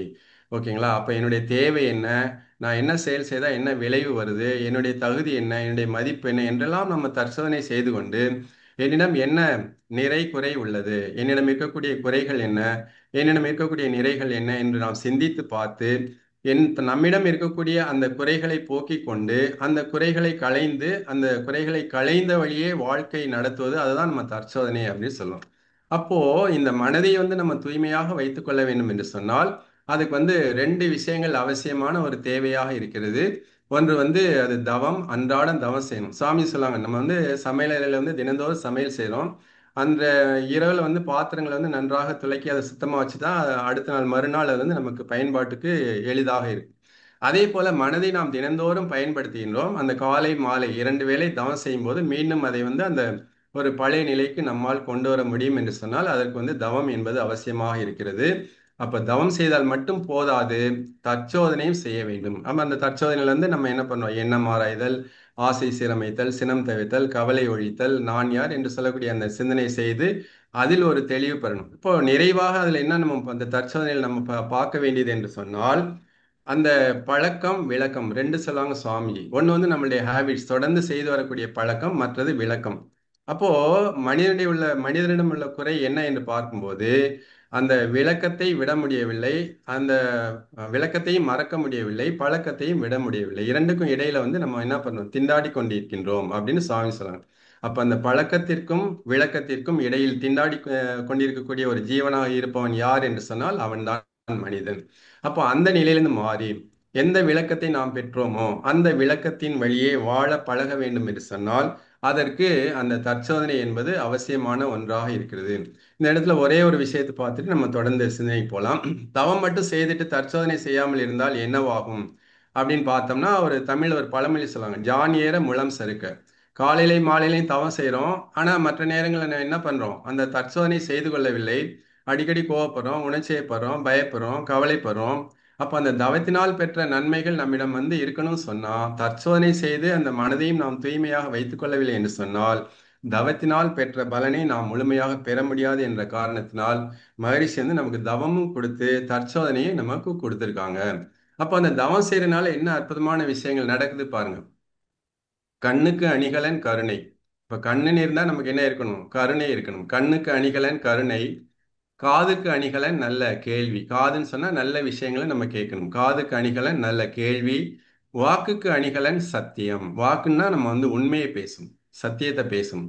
கரத்திற்கு அணிகலன் தான தர்மம். அப்ப நம்மளுடைய கரங்கள் இருக்குன்னா நம்ம பிறருக்கு உதவி செய்யணும், தான தர்மம் செய்யணும்.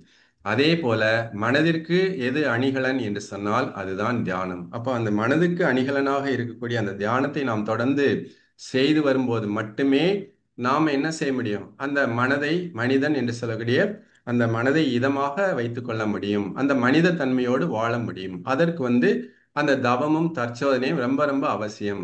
அப்போ ஒரு கவியில மரிசி சொல்றாங்க, தனது குறை ஆழ்ந்துணர்ந்து திருத்தம் பெற்றால் தருக்கொழியும் பிறரிடமும் நட்பு ஓங்கும். மனது ஒரு தூய நிலையை நாடி செல்லும். மற்றவரும் இதன் விளைவாய் நலம் காண்பார்கள். எனது நான் எனும் இரண்டு சொற்களுக்கும் ஏற்புடைய கருத்துணரும் தகைமை கிட்டும். உனது சொல் செயல் என்ன குறைகள் போக்க உயர்ந்த தற்சோதனையை பழகிக் கொள்க. இப்ப நம்மளுடைய குறைகளை ஆழ்ந்து உணர்ந்து திருத்தம் பெறணும். அடுத்தவங்க குறை நமக்கு பளிச்சுன்னு கண்ணுக்கு தெரியுது. நம்ம எப்பவுமே பிறருடைய குறைகளை பார்த்தே நம்ம பழகியிருக்கோம். ஆனா நம்மளுடைய குறைகளை நம்ம பார்க்க பழகியிருக்கோம்னா இது வரைக்கும் இல்லாம தான் இருந்தது. இப்பதான் நம்ம பழக ஆரம்பிச்சிட்டோம். பொதுவா மனிதனுடைய இயல்பு என்ன? ஒரு ஒரு வீட்டுக்கு போறோம், அந்த நிலை வாசல் படி குறைவாக இருக்குது, போய் கவனிக்காம இடிச்சிட்டோம். தலையை தேய்ச்சிட்டே உள்ள போறோம், உள்ள அவங்க வாங்க வாங்க என்னாச்சு தலையை அப்புறம் அவன் என்ன சொல்றான், நிலை இடிச்சிருச்சுன்னு வாங்க. நிலை இடிச்சிருச்சு. ஆனா உண்மையில என்ன, நாம கவனக்குறைவாக அதுல போய் இடிச்சுக்கிட்டோம் அப்படின்னு சொல்லணும்னா கிடையாது. இப்படி நம்ம என்ன பண்றோம் அப்படின்னா அந்த நிலையில தான் இருக்கும். அதுல இருந்து மாறணும் சொன்னா என்னிடம் என்ன குறைகள் இருக்குது, தனது குறை ஆழ்ந்துணர்ந்து திருத்தம் பெற்றால் அதை நாம திருத்திக் கொள்வதற்கு முயற்சி செய்யணும், திருத்தம் பெற வேண்டும். அப்படி நாம் பெற்றுவிட்டோம் என்று சொன்னால் நம்மிடம் இருக்கக்கூடிய அந்த ஆணவம் என்பது மறைந்துவிடும். பிறர் அனைவரிடம் நட்பு என்பது ஓங்கும். மனது ஒரு தூய நிலையை நாடி செல்லும். அதனால சாமி நமக்கு என்ன சொல்லியிருக்காங்க? அகத்தாய்வு பயிற்சி என்பது ஒரு சாதாரண ஒரு பயிற்சி கிடையாது. அது ஒரு தெய்வீக பயிற்சி. ஏன் என்று சொன்னால் மனிதனை தெய்வ நிலைக்கு உயர்த்தக்கூடிய ஒரு பயிற்சி எது என்று சொன்னால் அதுதான் நம்மிடம் இருக்கக்கூடிய அந்த அகத்தாய்வு பயிற்சி சாமி நமக்கு கொடுத்திருக்கிறது. அந்த அகத்தாய்வு பயிற்சி செய்யும் போது மனிதன் தெய்வ நிலைக்கு உயர முடியும். அப்ப மனது ஒரு தூய நிலையை நாடி செல்லும். மற்றவரும் இதன் விளைவாய் நலம் காண்பார். வீட்டில் இருக்கவங்க, குடும்பம், இன்னும் சுற்றம், சமுதாயம், உலகம் எல்லோருக்கும் அதனால நிறைய நன்மைகள் கிடைக்கும். மற்றவரும் நலம் காண்பார்கள். எனது என்றால் என்ன, நான் என்றால் என்ன? அப்ப நான் என்றால் அதிகாரப்பற்று. நான் சொல்லதான் எல்லாம் கேட்கணும் அப்படின்ற ஒரு நிலையில் இருக்கும்போது அது அதிகாரப்பற்று. நான் என்று சொல்லக்கூடிய அதிகாரப்பற்று. எனது என்று சொல்லக்கூடிய பொருள் பற்று. என்னுடைய தேவைக்கு மேல இருந்தா கூட யாருக்கும் கொடுக்க மாட்டேன். சொல்லாங்க இல்லையா, எச்சிக்கையால் ஈக்காக கூட வெட்ட மாட்டாங்கன்னு சொல்லுவாங்க. அந்த மாதிரி நான் என்றால் அதிகாரப்பற்று, எனது என்றால் பொருள் பற்று. இது வரைக்கும் இந்த ரெண்டுக்கும் நமக்கு சரியான விளக்கம் தெரியாமல் இருந்திருக்கலாம். சாமி தெளிவான விளக்கம் கொடுக்கலாம். எனது நான் என்னும் இரண்டு சொற்களுக்கும் ஏற்புடைய கருத்துணரும் தகைமை கிட்டும். அப்போ நம்மிடம் இருக்கக்கூடிய அந்த சொல் செயல் எண்ணத்தில் இருக்கக்கூடிய குறைகளை நாம் போக்கிக் கொள்ள வேண்டும் என்று சொன்னால் அந்த உயர்ந்த தற்சோதனை நாம் பழகி கொள்ள வேண்டும். அப்படி பழகி கொண்டே வந்தோம் என்று சொன்னால் நம்முடைய சொல் செயல் எண்ணம் அனைத்தும் சிறப்பாக மாறிவிடும். ஸோ இப்போ நம்ம நம்முடைய தலைப்பை ஒட்டி ஒரு குறள், அதுதான் மனத்துக்கண் மாசிலன் ஆதல் அனைத்து அரண் ஆகுல நீரப்பிற என்பது அற்புதமான அந்த அரண் வலியுறுத்தல் என்ற அதிகாரத்தில் வரக்கூடிய ஒரு அற்புதமான குறள். ஸோ இங்க என்ன சொல்றாரு? மனதளவில் நாம் ஒரு தூய்மையாக இருந்து விட்டோம் என்று சொன்னால், குற்றம் இல்லாமல் இருந்து விட்டோம் என்று சொன்னால் மற்ற அறங்கள் அது அதனால ஒன்றும் பிரயோஜனம் இல்லை, இதுவே போதுன்ற மாதிரி வருது அதனுடைய விளக்கம். ஸோ அந்த மற்ற அறங்கள் அப்படின்னு சொல்லும்போது அனைத்து அரண், ஒரே ஒரு கவியை மட்டும் பார்க்கலாம். நேரம் கருதி நம்ம சுருக்கமா ஒரு கவியை மட்டும் பார்க்கலாம். பாரதியாருடைய கவிதை. இன்னரும் கனி சோலைகள் செய்தல், இனிய நீர்த்தன் சுனைகள் ஏற்றல், அன்னசத்திரம் ஆயிரம் வைத்தல், ஆலயம் 10,000 நாட்டல் பின்னருள்ள தர்மங்கள் யாவும் பெயர் விளங்கி ஒளிர நிறுத்தல் அன்னை யாவினும் புண்ணியம் கோடி ஆங்கோர் ஏழை கிழித்தறிவித்தல் என்றது பாரதியாருடைய கவி. ஸோ இது எதுக்காக நம்ம பார்க்குறோம்னா அந்த அறங்கள் எப்படிலாம் அந்த அறம் நம்மால் செய்ய முடியும். இனிய அந்த சோலைகள் நல்ல ஒரு சுவையான பழங்கள் தரக்கூடிய கனிகள் தரக்கூடிய சோலைகள் செய்யலாம். குளிர்ச்சியான நீரை கொடுக்கக்கூடிய அந்த சுனைகளை நாம் ஏற்றலாம், ஃபால்ஸ். அது மாதிரி அன்னசத்திரம் நிறைய அந்த காலத்துல நிறைய அன்னசத்திரம் இருக்கும். ஏன்னா கால்நடையாக தான் எல்லாம் ஒரு ஊர்ல இருந்து இன்னொரு ஊருக்கு நடந்து போவாங்க. அப்படி வழிப்போக்கர்கள் தங்கி ஓய்வெடுக்க, தாகம் தணிக்க, பசி போக்க நிறைய சத்திரங்கள் வச்சிருப்பாங்க. அன்னசத்திரம் 1000 வைத்தல், ஆலயம் 10,000 நாட்டல். ஆயிரக்கணக்கான கோயில்கள் கட்டி கும்பாபிஷேகம் பண்ணது. ஆலயம் 10,000 நாட்டல் பின்னருள்ள தர்மங்கள் யாவும் பெயர் விளங்கி ஒளிர நிறுத்தல். இன்னும் என்ன தர்மங்கள் இருக்கோ அதெல்லாம் செய்து நம்ம ரொம்ப புகழ் பெறுறது. அதான் பெயர் விளங்கி ஒளிர நிறுத்தல். அன்னையாவினும் புண்ணியம் கோடி ஆங்கோர் ஏழைக்கு எழுத்தறிவித்தல். இதை விட சிறப்பானது என்னன்னா ஒரு ஏழைக்கு நாம் எழுத்தறிவித்தோம் என்றால் இது சிறப்பு அப்படின்னு பாரதியார் சொல்றார். ஸோ இப்போ இந்த மாதிரி நிறைய அறங்கள் இருந்தால் கூட அப்போ மனதளவில் நாம் தூய்மையாக இல்லை என்று சொன்னால் மனத்துக்கண் மாசிலன். அப்ப மனதுல நம்ம நிறைய குற்றங்களை வைத்துக்கொண்டு குறைகளை வைத்துக்கொண்டு களங்கங்களை வைத்துக்கொண்டு இந்த அறங்களை எல்லாம் நாம் செய்து வந்தோம் என்று சொன்னால் அது வெற்று ஆரவாரம். அருமையா சொல்லிட்டார். அனைத்து அரண் ஆகுல நீர பிற அவை அனைத்தும் வெற்று ஆரவாரங்கள் தான். அதனால ஒரு பிரயோஜனம் கிடையாது. ஆனால் மனதளவில் நாம் தூய்மையாக இருந்தோம் என்று சொன்னால் அதை விட ஒரு சிறந்த அறம் எதுவும் கிடையாது என்பதுதான் அந்த குறள் சொல்லும் அந்த ஒரு கருத்து. அப்ப பாரதி என்ன சொல்றார்? மனதில் உறுதி வேண்டும். வனம் என்று சொன்னால் உறுதி இருக்கணும். வாக்கினில் இனிமை வேண்டும், நினைவு நல்லது வேண்டும், நெருங்கின பொருள் கைப்பட வேண்டும். அப்ப மனம் என்று சொன்னால் அங்க நமக்கு உறுதி இருக்கணும். அது நம்ம பேசுறோம் அப்படி சொன்னாக்க அது இனிமையாக இருக்க வேண்டும். நம்முடைய நினைவு எண்ணங்கள் எப்பொழுதும் உயர்ந்ததாக நல்லதாகவே இருக்கணும். மாதிரி சொல்லுங்களேன், உனக்கும் நல்லதாய் ஊருக்கும் நல்லதாய் நினைப்பதும் நடப்பதும் நித்திய கடனே. அப்ப நினைவு நல்லது வேண்டும், நெருங்கின பொருள் கைப்பட வேண்டும் என்று பாரதியார் சொல்றார். ஸோ அதுக்கு மேல நம்ம என்ன பார்க்குறோம் அப்படின்னா இது ஏற்கனவே நமக்கு தெரிந்த ஒரு கவிதான். சுருக்கமா பார்த்துலாம். மனமது செம்மையானால் நம்ம மந்திரம் செவிக்க தேவையில்லை. மனமது செம்மையாக இருந்தால் வாயுவை உயர்த்த வேண்டாம். மனமது செம்மையானால் வாசியை நிறுத்த வேண்டாம். மனமது செம்மையானால் மந்திரம் செம்மையாமே என்பது அகத்தியர் பாடல். அப்ப மனம் செம்மையாக இருந்தால், தூய்மையாக இருந்தால், சிறப்பாக இருந்தால் இது எல்லாம் தேவையில்லை அப்படின்னு தான் இந்த பாடல் மூலமாக நாம் தெரிந்து கொள்ளுது. அப்போ நிறைவாக நம்ம ஒரு விஷயத்த பார்க்கலாம். என்ன அப்படின்னா அதுதான் அந்த மகாபாரதம். அந்த மகாபாரதத்துல முக்கியமான விஷயம் என்னன்னா அந்த குருட்சேத்திர போர். குருட்சேத்திர போர்ல என்ன அப்படின்னாக்கா அந்த பஞ்ச பாண்டவர்களுக்கும் கௌரவர்களுக்கும் இடையே நடக்கக்கூடிய ஒரு போர். அதுல அந்த துரியோதனன் அந்த பாண்டவர்களுக்கு அஹ், கிடைக்கக்கூடிய அந்த நாட்டையோ அந்த எல்லாமே கொடுக்க தவறிய காரணத்தினால் அங்க போர் என்பது வருகிறது. அப்போ அந்த குருசேத்திர போர் என்பது முடிவாகி விட்டது. அது ஆரம்பமாக ஒரு ஒரு நிலையில் அப்போ அர்ஜுனன் என்ன பண்றான் அப்படின்னா போரிட தயங்குகிறான். அப்ப என்ன காரணம் அப்படின்னு பார்க்கும்போது அர்ஜுனன் என்ன சொல்றான்? அங்க எதிரணியில் இருப்பவர்கள் எனது பெரியப்பா, என்னுடைய சித்தப்பா, என்னுடைய சகோதரர்கள், என்னுடைய குரு இப்படியெல்லாம் எதிரணியில இருக்காங்க. நீ வில்லை எடுத்து அம்பை எய்து அப்படின்ற அதெல்லாம் பண்ணும்போது அவங்க இவங்களை கொல்வதற்கு எனக்கு மனம் வரவில்லை அப்படின்றதான் அவங்க ஒரு பெரிய சிக்கலா மாறுது. அப்போ கிருஷ்ணர் என்ன சொல்றாருன்னா நீ சத்திரியன், போர் புரிவது உன்னுடைய கடமை. அந்த வில்லை எடுத்து அம்பை தொடுத்து நீ போர் செய்ய வேண்டியதான் உன்னுடைய கடமை. அந்த செயலை நீ செய்ய வேண்டும். விளைவு என்பது என்ன என்பதை நீ கவனிக்க தேவையில்லை. அதனால் நீ போரிடத்தான் வேண்டும் என்று சொல்லும்போது அதுக்காக தான் எனக்கு இந்த கீதோபதேசம் நிறைய விஷயங்களை கிருஷ்ணர் அர்ஜுனன் சொல்லிட்டே வர்றார். சொல்லிட்டே கடைசியா அவர் என்ன சொல்றாரு? ஆதலால் அர்ஜுனா நீ வில்லை எடுத்து போர் செய் என்று அவர் சொல்கிறார். அப்போ அந்த நிறைவாக அர்ஜுனன் கிருஷ்ணன்ட்ட ஒரு கேள்வி கேட்கிறான். என்ன கேட்கிறாரு?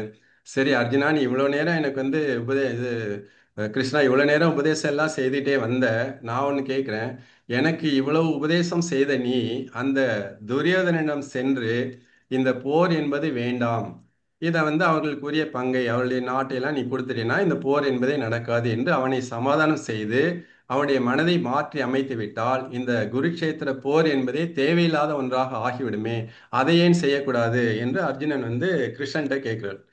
அப்போ கிருஷ்ணன் என்ன சொல்றாரு அப்படின்னா துரியோதனன் மனதை மாற்றுவது அவ்வளவு எளிதான காரியம் கிடையாது.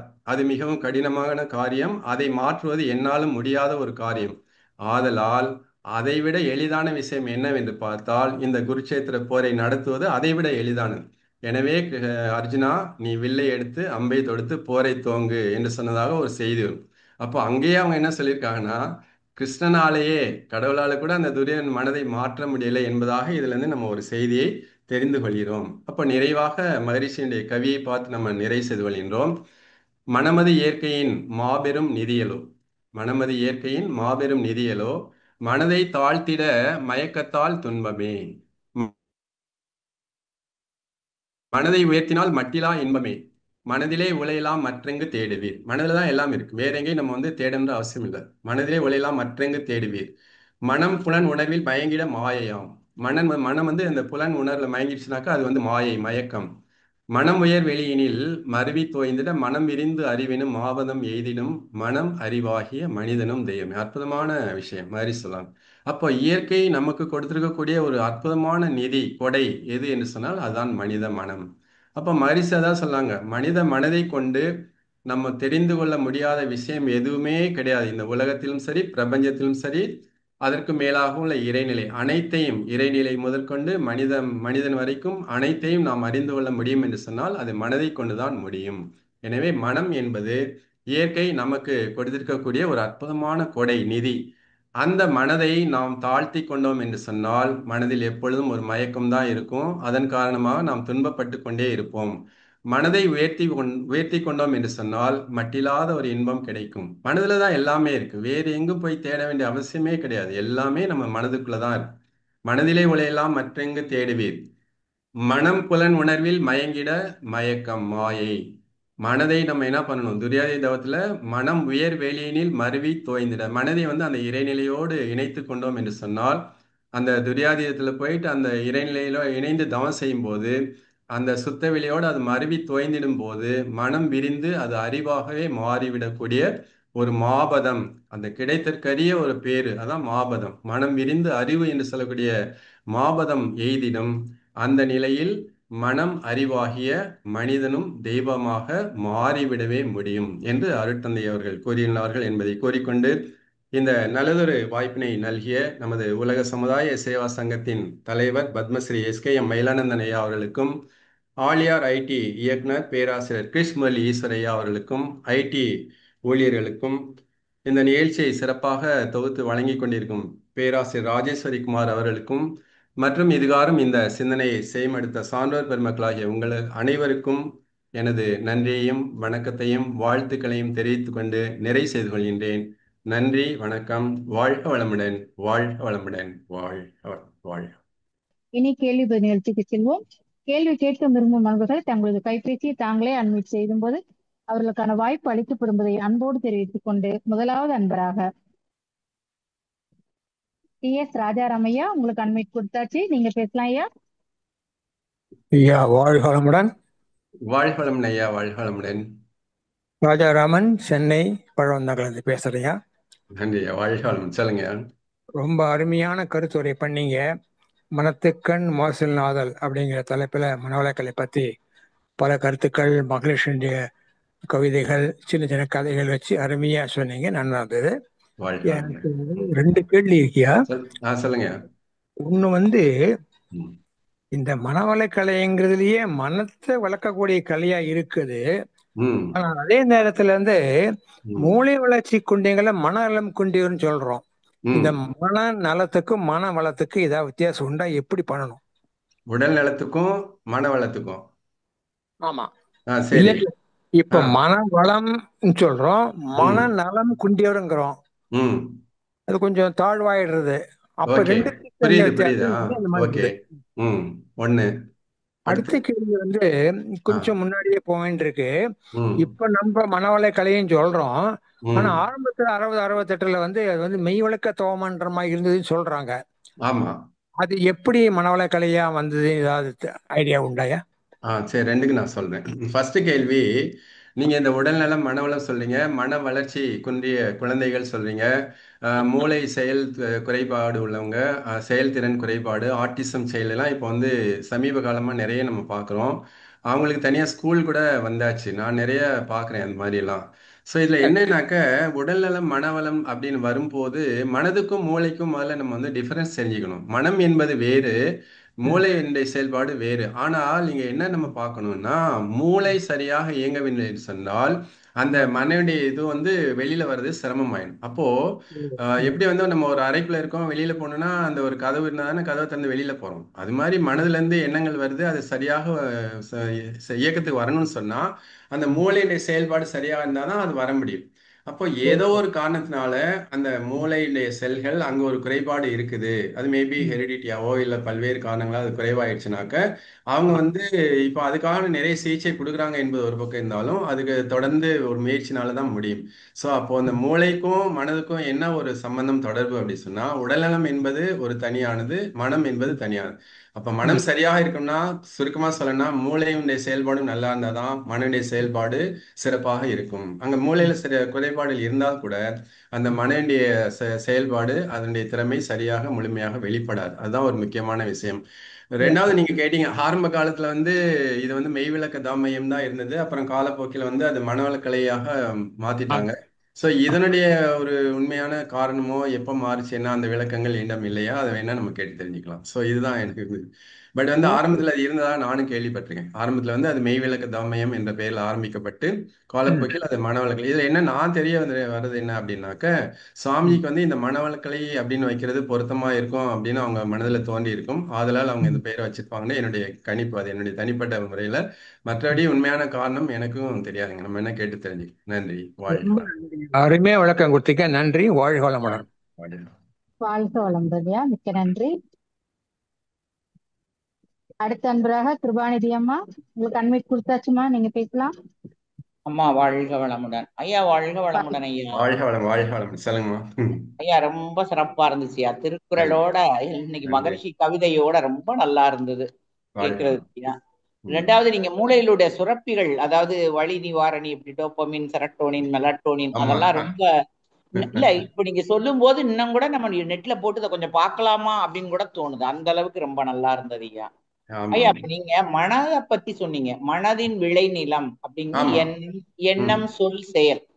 எண்ணம் செயல் தான் மனம். அதே சமயத்துலயா மனதின் தன்மை எதுவோ, மனிதனின் தன்மை எதுவோ அதுவே தன்மை, உயர்வு, மாண்பு. இது மூணு சொன்னீங்க. எண்ணம் சொல் செயல், தன்மை, உயர்வு, மாண்பு. இது ஏற்றால ஒத்து போகுதுயா. ஒரு தரம் இந்த தன்மையோ மாண்பையோ உயர்வையோ நம்ம அடைஞ்சிட்டோம்னா திருப்பி அதை இறங்குறதுக்கு வாய்ப்பு இருக்கா? இந்த நிலையிலேயே நம்ம தக்க வச்சுக்கலாமா?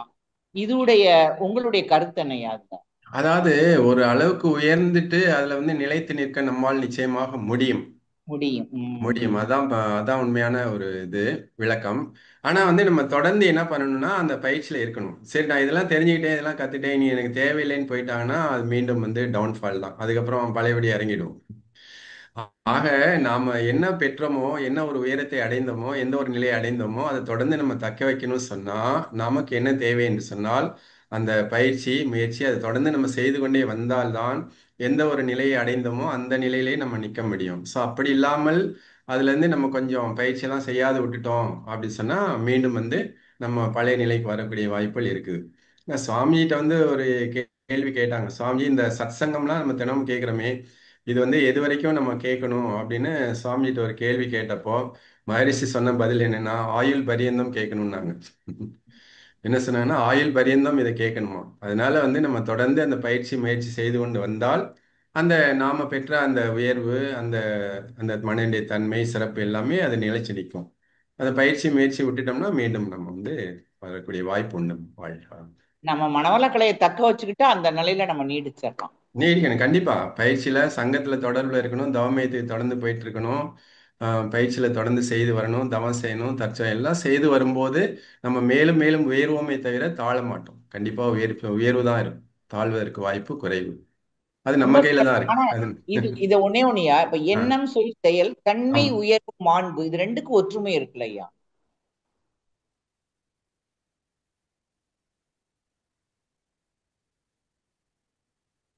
இப்போ இதுக்கு இன்னொரு விளக்கம் சுவாமி சொல்லுவாங்க. இந்த மனம் வந்து எங்கிருந்து வருது பார்த்தோம்னா சாரி மனதிலிருந்து வர்றது ஃபர்ஸ்ட் எண்ணங்கள் தான். அந்த எண்ணங்கள் வருவதற்கு அடிப்படை காரணம் நம்முடைய கருமையம். அப்போ இடம் சரியா சொல்ல போனோம்னா, கருமையம் தூய்மையாக இருந்தால் கருமையத்திலிருந்து வரக்கூடிய எண்ணங்கள் சொல் செயல் எல்லாம் தூய்மையாக இருக்கும். கருமையம் களங்கமாக இருந்தால் அதிலிருந்து வரக்கூடிய எண்ணம் சொல் செயல் எல்லாம் களங்கமா மாறும். அதனால இந்த கருமை தூய்மையை வந்து நம்ம நேரம் கருதி அதெல்லாம் கவர் பண்ணேன்னு வச்சுக்கோங்களேன். பட் அதை வந்து நம்ம தூய்மையா வச்சுக்கணும். கருமையம் கருமையம் தூய்மையா இல்லைனாக்கா அதிலிருந்து வரக்கூடிய எண்ணம் சொல் செயல் எல்லாமே தூய்மையா தான் இருக்கும். சுவாமி சொல்றாங்க இல்லையா, ஒரு ஓர டேங்க் இருக்கு, அதுல வந்து எல்லாமே பியூரா இருந்ததுன்னா வரக்கூடிய அனைத்தும் சரியா இருக்கும். அந்த ஓர டேங்க்ல எல்லாமே தூசி துப்படையா இருந்ததுன்னா வரக்கூடிய தண்ணி எப்படி இருக்கும்? இதே போலதான் நம்மளுடைய கருமை. அதான் ஒரு எண்ணங்களாக நம்ம கொண்டு வருது, சொல்லா மாத்துது, செயலா மாத்துது. ஸோ அதை நம்ம தூய்மையாச்சு. நன்றி ஐயா, ரொம்ப சிறப்பியா. வாழ்க வளமுடன், வாழ்க வாழ்க வளம், வளமுடன் வாழ்க அம்மா, வளம். வாழ்க வளமுடன் அம்மா. வாழ்க வளமுடன். மிக்க நன்றி. அடுத்த அன்பராக கவிதா கோவிந்தராஜ், நீங்க உங்களுக்கு அட்மிட் கொடுத்தாச்சுமா, நீங்க பேசலாம். வாழ்க வளமுடன் அம்மா, வாழ்க வளமுடன் ஐயா. வாழ்க ஐயா, வளம். வாழ்க வளமுடன். மனம் தான் வந்து அறிவுன்னு சொல்றீங்க இல்லையா? ஆமா அப்ப மனசுல இருக்கிறது தானே நம்ம வெளிப்படுத்துறோம். அப்ப ஆமா. வந்து நம்ம நல்லதே பேசினாலும் அந்த மனசுதான், திட்டினாலும் அந்த மனசுதான். அப்ப ம் அறிவுன்றது அது அடக்காதுங்களா? இப்ப நம்ம இது பேசுறோம், இது தப்பு. ம் இப்ப ஸ்டாலின் ஒருத்தரை நம்ம திட்டுறோம், அது தப்பு. அப்ப எப்படி அறிவா இது அது மனசுங்களா ஐயா? மனசுதான் அது. அறிவு ஆஹ் மனம் அறிவா மாறிடுச்சுனாக்க எப்பவுமே மனம் அறிவாக நிலைச்சு நிற்கக்கூடிய நிலைக்கு வந்துட்டா இதுக்கான ஆஹ் வாய்ப்பே கிடையாது. இப்ப நம்ம சொல்றோம்ல, இந்த வாய்ப்பே நமக்கு ஏற்படாது. அதனால அவங்க மகான்கள் ஆயிடுறாங்க. அப்போ அவங்க ஆஹ் தவம் செய்து வந்து மனம் எப்பொழுதுமே அந்த ஒரு உணர்ச்சி ஏற்படா பிலோ 14 சொல்லலாம் இல்லையா, 14க்கு மேல தானே இந்த மெட்டீரியல் லைஃப். 13 கீழே மன அலைச்சல் இருக்கும்போது ஸ்பிரிச்சுவல் லைஃப், ஆன்மீக ஒரு நிலை. 14க்கு மேல ஆஹ் இருக்கும்போது உலக வாழ்க்கை. நம்ம மன ஆஹ் அலைச்சலை எப்பவுமே அதிகமாகவே வச்சிருக்கோம். அப்படின் போது அது உணர்ச்சி ஏற்பட்ட நிலை. அப்ப அந்த உணர்ச்சி ஏற்பட்ட நிலையில் நமக்கு என்ன வரும்? கோபம் வரும், வெறுப்பு வரும், ஆஹ் பகையுணர்வு வரும், வஞ்சம் வரும், எல்லாம் வந்துட்டே தான் இருக்கும். ஏன்னா நம்ம மன அலைச்சல் வந்து எப்படி வச்சிருக்கோம்? 14க்கு ஆஹ் மேல எப்பவுமே இருக்குது. 15, 20, 25 அது மாதிரி. இப்ப மகான்கள் வந்து எப்பொழுதுமே அமைதியா இருக்காங்க. ஸோ மனம் உம் வந்து எப்பவுமே அறிவு நிலையிலே இருக்கு. மனம் வந்து அறிவா இருக்கும்போது இதற்கான உம் வாய்ப்பே கிடையாது. உம் அப்போ மனம் வந்து நன்றிங்க. அதான் மனம் புலன் உணர்ச்சியில் மயங்கிட மாயை. மனம் வந்து உணர்ச்சி ஏற்பட்ட நிலையில வரும்போது தான் எல்லா குற்றங்கள் தவறுகள் நடக்குது. மனம் உம் நிலையில இருக்கும்போது நம்ம வந்து கோபமா பேசுறதோ கடும் சொல்றதோ எல்லாமே நடக்காது. நிச்சயமாக அது நடைபெறாது. அதுக்கு தான் நம்ம என்ன சொல்றோம்? அந்த தவம் செய்து தற்சோதனை செய்துட்டே வரணும். ரெண்டையும் செய்யும் போது நிச்சயமாக உம் அது நடக்காது. ரெண்டு அதாவது நீங்க சொன்னீங்க, ம், கண்களுக்கு இனிமை வந்து கருணை, கருணை, காதுகளுக்கு இனிமை வந்து நல்ல கேள்வி. நல்ல ஆமா. கேள்வி, கைகளுக்கு கரங்களுக்கு இனிமை வந்து தான தான தர்மம். தர்மம். அணிகலன் அணிகலன். அணிகலன். ம். தான தர்மம் ஐயா, அது எதுக்கு சொன்னீங்க? அது நம்ம வந்து மாதிரி சொல்லியிருக்காங்க இல்லையா, நம்மளுடைய லைஃப் வந்து வருமானத்துல குறைந்தது 1% நம்ம ஈகையா கொடுக்கணும் யாருக்காவது. தேவைப்படுறவங்க உம் கொடுக்கணும். அதான் பாத்திரம் இருந்து பிச்சைன்னு சொல்ற மாதிரி, யாருக்கு உம் உண்மையான தேவை இருக்கோ, யார் ஏழ்மையில இருக்காங்களோ அவங்களுக்கு தாராளமா உதவி செய்யுங்க. ஆனா சில பேர் உம் வந்து கொஞ்சம் அது வந்து அதை வச்சே நம்ம வந்து வாழ்க்கை நடத்துன மாதிரி இருக்கன்னா அது மாதிரிலாம் செய்யக்கூடாது. உண்மையிலே உம் யாருக்கு ஒரு சேரிட்டி தொண்டு நிறுவனங்கள்லாம் போயிட்டு அங்க ஒரு அனாதை குழந்தைகளை எடுத்து அவங்க பராமரிக்கிறாங்கன்னா நம்ம உம் என்ன செய்யலாம்? இப்போ பர்த்டே வருது, எவ்வளோ ஸ்பெண்ட் பண்றோம், ஒரு நாள் அங்க போயிட்டு அந்த குழந்தைகள் சாப்பாடு போட்டு அவங்களோட இருந்துட்டு வந்தோம்னா அது ரொம்ப ஒரு மகிழ்ச்சியா இருக்கும். அந்த மாதிரி நிறைய தொண்டு நிறுவனங்கள் இருக்கு. முதியோர்களுக்கு ஆதரவு உம் குழந்தைகளுக்கெல்லாம் நிறைய நிறுவனங்கள் இருக்கு இல்லையா, அங்கெல்லாம் போயிட்டு நம்ம ஏதோ பிறந்த நாள் என்ன வருஷத்தோட விட வருது, இல்ல ஒரு உம் திருமண நாள் வருது, அந்த மாதிரி இருக்கிறதுல அந்த தர்மம் செய்யலாம், தான தர்மம் செய்யணும். உம் நம்ம ஐயா, எனக்கு ஒரே ஒரு கொஸ்டின். மனம் அது செம்மையானால் மந்திரம் தேவையில்லைன்னு. ஆமா. அப்ப மனம் நமக்கு எப்ப செம்மையாவது நம்மனால தெரியுமா ஐயா? நமக்கு தெரியுமா நம்ம மனம் செம்மையாயிடுச்சு அந்த மாதிரி? மனம் செம்மையாக செம்மையாக நம்ம உடல் அளவில் மனதளவில்லாம் மாற்றங்கள் வந்துட்டே தான் இருக்கும். நமக்கு உம் வந்து எது நடக்குதோ எல்லாமே சரியா தான் நடக்குது. எதுக்காகவும் நம்ம ஆஹ் வருத்தப்பட மாட்டோம், எதுக்காகவும் கவலைப்பட மாட்டோம், எதுக்காகவும் பயப்பட மாட்டோம். வாழ்க்கையை உம் வந்து நல்ல முறையில் வாழக்கூடிய ஒரு நிலைக்கு வந்து அதை சரியான முறையில் டைரக்ஷன்ல போயிட்டு இருக்கோம் அப்படின்னா நம் மனம் உம் வந்து செம்மையா இருக்குது. உம் சாமியை ஆஹ் சொல்லுவாங்க இல்லையா, உம் எண்ணியவெல்லாம் எண்ணியவாறே ஆகும். நாம நினைச்சதெல்லாம் உம் நடக்க ஆரம்பிச்சிரும். உம் நாம எதை உம் நினைக்கிறோமோ அது நடக்கும். எண்ணியவெல்லாம் எண்ணியவாறே ஆகும்னு சொல்லுவாங்க. ஆனா ஆஹ் எண்ணத்தில் உறுதியும் ஒழுங்கும் அமைந்திடில்னு அங்க இடத்துல ஒரு இன்னொரு கண்டிஷன் இருக்கும். அதுக்காக உம் நினைச்சதெல்லாம் நடக்காது. பட் ப்ரொவைடட் நம்ம நல்லா தவம் செய்து தற்சோதனை செய்து மனதை தூய்மையாக வைத்துக் கொண்டால் நாம் எதை உம் நினைக்கிறோமோ அது நடக்கும். அப்போ உம் இன்னொரு இடத்துல மகரிஷிட்ட கேட்டாங்க, சாமி நம்ம என்ன நினைச்சாலும் நடக்குமா அப்படின்னா இல்ல, அந்த அந்த உம் நிலைக்கு போனவங்க எது நடக்குமோ அதை தான் நினைப்பாங்க. எது ம் இம்பாசிபிள் அதை நினைக்க மாட்டாங்க. எது நடக்குமோ அதை நினைக்கக்கூடிய அளவுக்கு மனம் மாறிடும்.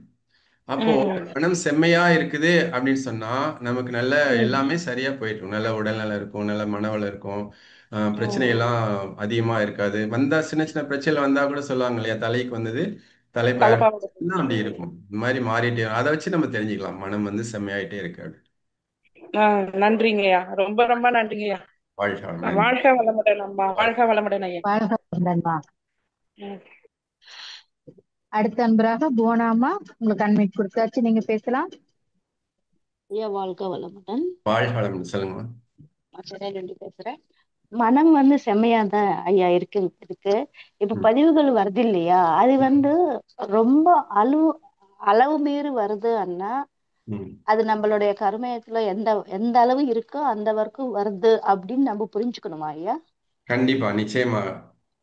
அது எந்த அது அளவுக்கு எந்த நமக்கு அளவு அதிகமாக எண்ணங்கள் வருதோ, அதிகமா பிரச்சனைகள் வருதோ, தேவையற்ற எண்ணங்கள் வருதோ, நெகட்டிவ் எண்ணங்கள் எல்லாம் வந்துட்டே இருக்குது அப்படின்னு சொன்னா நம்ம என்ன தெரிஞ்சுக்கணும்னா, நாம கொண்டு வந்த பதிவுகள் அதுதான் காரணம் என்பது கிறிஸ்டல் கிளியரா தெரியும், தெளிவா தெரியும்.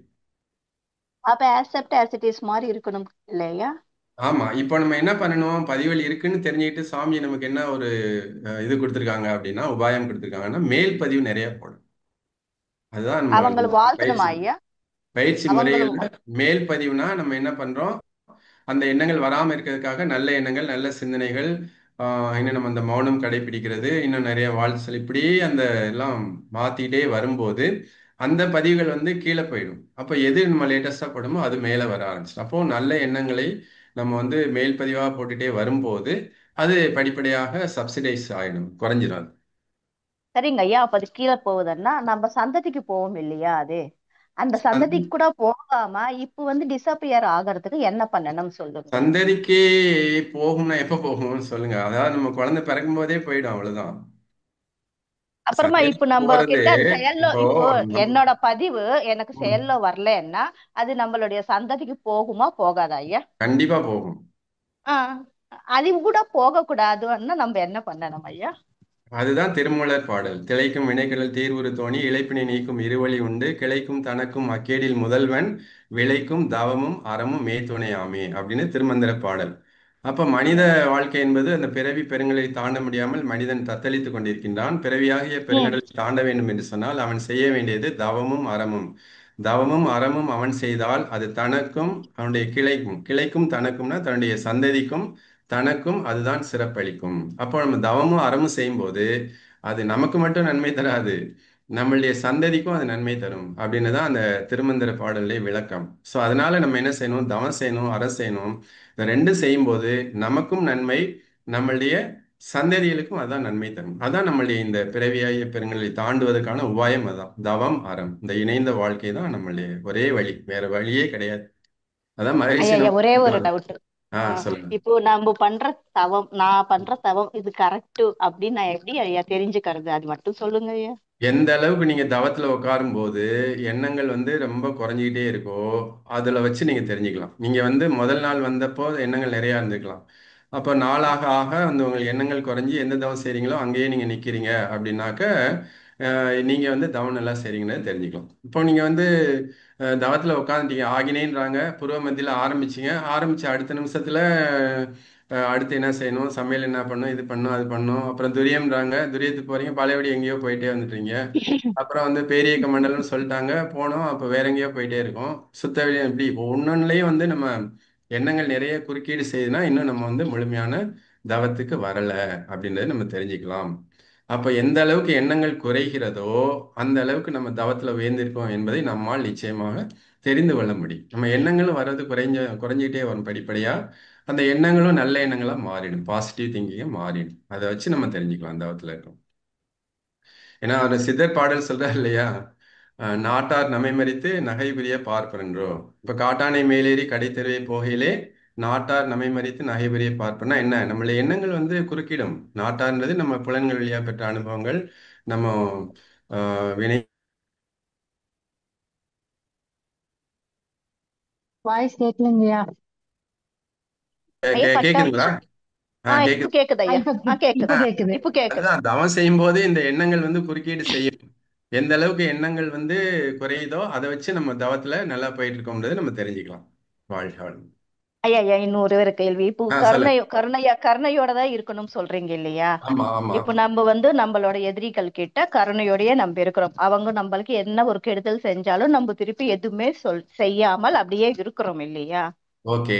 ஆனா ஆனா அவங்க வந்து ஒருவேளை ஃபேமிலி மெம்பர்ஸா இருந்தாங்கன்னா நம்ம வந்து அவங்க வீட்டுக்கு வர்றதுக்கு அந்த மாதிரி ஃபேமிலி மெம்பரை அக்செப்ட் பண்றதுக்கு மனது வரல. சரி. அந்த செயல் கரெக்ட் தானா? ஏன்னா அவங்க வந்து அப்படிதான் இருப்பாங்க, கெடுதல் தான் செஞ்சுட்டே தான் இருப்பாங்க. ஏன்னா அவங்க இந்த ஆன்மீகத்துல இல்ல, வெளிய ஆளுங்க. அந்த மாதிரி சமயத்துல அவங்க நீ உள்ள அலோ பண்ணாம இருக்கிறது கரெக்ட் தானா? நான் ஒரு மகரிஷியோடைய உதாரணம் ஒன்று சொல்றேன். ஒரு அன்பர் வந்து ஒரு இப்போ ஒரு கம்பெனியில் ஒர்க் பண்ணிட்டு இருந்தாரு. அவருடைய மேலாளர் வந்து ரொம்ப தொல்லை கொடுத்திருந்தாரு. ரொம்ப அவருக்கு மனம் உடைஞ்சு வேலையவே ரிசைன் பண்ற அளவுக்கு அவர் மனம் வெறுத்து போயிட்டாரு. சாமிகிட்ட வந்து அவர் சொன்னாரு, சாமி இந்த மாதிரி நான் வேலைக்கு போயிட்டு இருக்கேன், என்னுடைய வருமானத்தை தான் குடும்பம் ஓடிட்டு இருக்கு, ஆனால் என்னுடைய மேலே இருக்க பாஸ் வந்து ரொம்ப டார்ச்சர் பண்றாரு, வேலையை ரிசைன் பண்ணிட்டு போலாம் போல இருக்குன்ற அளவுக்கு வந்துட்டு சொல்லியிருக்காரு. சாமி என்ன சொன்னாரு, நல்லா தவம் பண்ணு, நீ மன்றத்துக்கு வந்தாச்சு, தவம் கத்துக்கிட்டாச்சு, நல்லா தவம் பண்ணி நீ டெய்லி வாழ்த்து. அந்த வாழ்த்துன்ற இடத்துல யாரையுமே வாழ்த்தாது. டெய்லி காலையில மாலையில தவத்துல உன் மேலாளர் மட்டும் வாழ்த்து. ரெண்டு விஷயம் நடக்கும். ஒண்ணு வந்து அவர் மனம் மாறிடுவாரு, இல்லைன்னா அந்த இரையாற்றல் வந்து அவரை வேற இடத்துக்கு டிரான்ஸ்ஃபர் பண்ணி உனக்கு வந்து ஒரு ரிலீஃப் கிடைக்கும்னா அதை நம்பி அவர் தவம் பண்ணிட்டு வந்தாரு, வாழ்த்திட்டே வந்தாரு. ஃபைனலா என்ன ஆயிடுச்சுன்னா அவர் வேற ஒரு இடத்துக்கு டிரான்ஸ்ஃபர் ஆகி போயிட்டாரு. So he God relief. அது மாதிரி இப்போ என்ன ஆயிடுச்சுன்னா மகரிஷி என்ன சொல்லுவாங்க, நீங்க வாழ்த்திட்டே வந்தீங்கன்னா அவங்களாவே வரன்ற எண்ணம் வராது, அவங்களுக்கு வராத அளவுக்கு மாறக்கூடிய நிலைமை வந்துடும். நீங்க வந்து அவங்க வர வேணாம்னு நினைக்க வேண்டிய அவசியமே கிடையாது. Okay okay okay okay. புரியுங்களா? அவங்களே வராம இருக்கணும் அப்படின்னு எண்ணம் அவங்களுக்கு வந்து அவங்க வராம இருந்துப்பாங்க, அவ்வளவுதான். ஏன்னா இந்த மாதிரி ஓகே. எல்லாம் இருக்கு, எல்லாருக்கும் உள்ள பிரச்சனை தான், வாழ்க்கைனா எல்லாம் இருக்கு, எல்லாரும் பிரச்சனையில் தானே இருக்கு. அதனால ஐயா தவத்துல சென்னையில நீங்க எந்த ஏரியா ஐயா? எந்த என்ன, ஏரியா சென்னை மன்றம்? தாம்பரம், தாம்பரம் ஈஸ்ட் தாம்பரம். தாம்பரமா? ஓகே கிழக்கு ஓகே. தாம்பரம். நான் கீழ்கட்டல ஐயா. ஓ, கீழ்கட்டலையா? ஓகே. ஆமாங்க ஐயா. வாழ்க வளமுடன், வாழ்த்துக்கள். ஐயா ரொம்ப அருமையா இருந்தது உங்களுடைய ஸ்பீச். நன்றி. எல்லாத்துக்கும் நன்றி ஐயா. நன்றி. வாழ்க வாழ்க வளமுடன். வாழ்க வளமுடன்மா, மிக்க நன்றி. வேற யாராவது அன்பர் இருக்கீங்களா கேள்வி கேட்கறதுக்கு?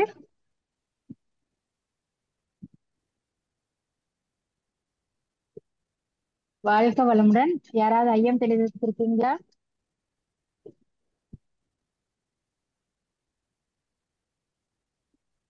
கஸ்தூரி ஸ்ரீதர், அப்ப நிறைய பேர் வராங்க. கஸ்தூரி ஸ்ரீதர், உங்களுக்கு அட்மிட் கொடுத்தாச்சுமா, நீங்க பேசலாம். வாழ்க வளமுடன் ஐயா. வாழ்க வளமுடன். சொல்லுங்க. வாழ்க வளமுடன். உங்களுடைய தெளிவான பேச்சு, தெளிவான விளக்கங்கள் எல்லாமே ரொம்ப சிறப்பா இருந்ததுங்க. நன்றி. வாழ்த்துதலுக்கும் பாராட்டுக்கும் தாங்க ஐயா ஃபோன் பண்ணேன். நன்றிகள். மகரிஷியனுடைய எல்லா தத்துவங்களும், எல்லா அவருடைய அனைத்து நல் விஷயங்களும் மக்களுக்கு போய் சேருவதற்கு உங்களுடைய விளக்கங்கள் என்னென்னைக்கும் போய் சேரணுங்க ஐயா. அதுக்கு என்னுடைய மனமார்ந்த வாழ்த்துக்கள். நன்றிங்க ஐயா. வாழ்க வளமுடன். மகிழ்ச்சி. நன்றி. வாழ்த்துக்கள் உங்களுக்கும். வாழ்க வளமுடன். வாழ்க. நன்றிங்க ஐயா. நன்றி. வாழ்க வளமுடன்மா, மிக்க நன்றி. அடுத்த அன்பராக மாரிமுத்து, நீங்க பேசலாம் ஐயா. உங்களுக்கு அட்மிட் கொடுத்தாச்சு. ஹலோ, வாழ்க வளமுடன். வாழ்க வளமுடன் ஐயா. வாழ்க வளமுடன். வாழ்க வளமுடன் ஐயா. சொல்லுங்க. வாழ்க வளமுடன் ஐயா, ரொம்ப அருமையான ஒரு மனத்துக்கண் மார்க்குன்னு சொன்னீங்க. நீங்க ரெண்டு விஷயம் சொன்னீங்க. ஒண்ணு வந்து தவம் பண்றதால மட்டும் உங்களுக்கு வந்து இது கிடையாது, தற்சோதனை பண்ணி நம்ம மாத்தினாதான் அது அதுன்னு சொல்றீங்க. உண்மை. பல விஷயங்கள்ல பல நேரங்கள் நம்ம சொல்றோம், பல பேர் வந்து அதை வந்து தவம் பண்றாங்க, ஆனா தற்சோதனை பண்றது வந்து நம்ம மட்டத்துல நிறைய பேர் இது பண்ண மாட்டேன்றாங்க. ஏன்னா அது எப்படி நம்ம பண்றோம், ஆனா அது நம்மளுக்கு தெரிய மாட்டேங்குது. நிறைய தவம் பண்ணிட்டு அவங்க வீட்டுல போய் சண்டை போடுறாங்க, அந்த மாதிரி எல்லாம் நடக்குது. அப்ப என்ன ஆகுதுன்னா மத்தவங்க என்ன கேக்குறாங்கன்னா, ஏன் இந்த தவத்துல இருக்காங்க, ஏன் இப்படி சண்டை போடுறாங்க, கோபமா பேசுறாங்க அப்படின்னு சொல்லி சொல்றாங்க. அது உங்களுடைய கருத்து என்னவா இருக்கீங்க? இன்னும் வந்து நிறைய பயிற்சி முயற்சியும் தேவைன்றதான் ஒரே பதில். ஏன்னா மகரிஷி சொல்றாங்க, நம்ம கருமயத்துல வந்து எத்தனை ஆயிரக்கணக்கான எத்தனை லட்சக்கணக்கான பதிவுகள் இருக்குன்னு நம்மளால வந்து ஒரு கணக்கு போட்டுலாம் சொல்லிட முடியாது. ஏன்னா அந்த சங்கீதம் என்று சொல்லக்கூடிய ஒரு பெரிய ஒரு தொடர், அதுக்கப்புறம் அந்த பிராரப்தம், இந்த ரெண்டும் சேர்ந்தா நம்மளுடைய ஆகாமிய வினைகளா இருக்கு. அப்போ நம்ம மன்றத்துக்கு எத்தனை வருஷமா வந்தோம், எத்தனை வருஷமா பயிற்சி செய்கிறோம், அந்த பயிற்சியை எப்படி சரியா செய்கிறோமோ முறையா செய்யணும் இதெல்லாம் பார்த்துட்டு நம்மிடம் இருக்கக்கூடிய அந்த வினைப்பதிவுகள், அந்த அடுக்குகள் எத்தனை இருக்குது, அதுல இன்னும் எவ்வளவு களங்கங்கள் இருக்கு, அதை நம்ம தூய்மை செய்யறதுக்கு இன்னும் எவ்வளவு ஒரு முயற்சியெல்லாம் நம்ம மேற்கொள்ள வேண்டி இருக்குது என்பது இதன் மூலமாக நம்ம தெரிஞ்சுக்கலாம். இப்போ நீங்க சொல்றீங்க மன்றத்துக்கு வராரு, சரியா ஒரு நடந்துக்கல, அவங்களே வந்து வரவங்ககிட்ட கூட சம்டைம்ஸ் கோவப்படுறாங்க, இல்ல மன்றத்துக்குள்ளே ஒருத்தருக்கு ஒருத்தர் கோவப்பட்டு பேசிக்கிறாங்க அப்படி சொன்னா நம்ம என்ன தெரிஞ்சுக்கணும்? சாமியுடைய விளக்கத்தின்படி அவங்க இன்னும் they have to walk long distance, இன்னும் நிறைய தூரம் பயணிக்க வேண்டியதா இருக்குது. அதுதான் நமக்கு தெரிய வரும். அப்ப நம்மிடம் அதுதான் இப்ப தவம் வர பண்றாங்க, வேண்டும், இப்ப மாற்றங்கள் தற்செயல் வர வேண்டும் என்று பண்ணாலும் சொன்னால் நாம இன்னும் நம்மளுடைய பதிவுகள் ஸ்ட்ராங்கா இருக்கு, பதிவுகள் ஸ்ட்ராங்கா இருக்கு. அதுதான் காரணம், வேற ஒண்ணும் இல்லை. அதனால நீங்க வந்து மன்றத்துக்கு வராங்களே இப்படி பேசுறாங்களேன்னா அவங்க மாறட்டும் அப்படின்னு ஒரு சிந்தனையை, ஒரு எண்ணத்தை, ஒரு வாழ்த்தை போடுங்க. அதுதான் செய்ய முடியும். இப்ப நாமளும் போய் அவங்ககிட்ட கோவப்பட, அவங்ககிட்ட தன்மையா தான் சொல்லலாம். ஐயா நீங்க வரவங்ககிட்ட வந்து கொஞ்சம் பார்த்து பொறுமையா பேசுங்கய்யா, இப்பதான் வந்திருக்காங்க மன்றத்துக்கு, இந்த மாதிரி சொன்னா வரவங்களும் வராம போயிடுவாங்க, அப்படிதான் நம்ம சொல்ல முடியுமே தவிர நாம போய் அவங்ககிட்ட திரும்ப கோவப்பட்டு சொல்ல முடியாது. அவங்கள வந்து நம்ம அந்த நிலைக்கு நம்ம உயரணும், அந்த நிலைக்கு அவங்கள உயர்த்தணும். இதுதான் தேவை. நாம உயரணும். இந்த மாதிரி சொல்லாங்க இல்லையா, தான் உயராமல் நாம வந்து மற்றவர்களை உயர்த்த முடியாது, மற்றவர்கள் இப்போ வந்து உயரும்போது அதை ரசிக்க முடியாது. அதனால நாம முதல்ல உயரணும். நாம உயர்ந்துட்டோம்னு வச்சுக்கோங்களேன், நாளைக்கு அவங்க கோவப்பட்டு பேசினா கூட நம்ம என்ன சொல்லலாம், அவங்கள கூப்பிட்டு ஒரு பொறுமையா தன்மையா இந்த மாதிரி செய்யாதீங்க அப்படின்ற மாதிரி சொல்லுற அளவுக்கு நம்ம மாறிடும். ஓகேங்களா? ஸோ அப்போ மன்றத்துல வரவங்க கூட இன்னும் செய்றாங்க, இது மாதிரிலாம் நடந்துக்கிறாங்க அப்படின்னா என்ன காரணம்னா இன்னும் பதிவுகள் ஸ்ட்ராங்கா இருக்கு, இன்னும் நிறைய பயிற்சியும் முயற்சியும் தேவை. வாழ்காலம். சொல்லுங்க, அடுத்து என்ன?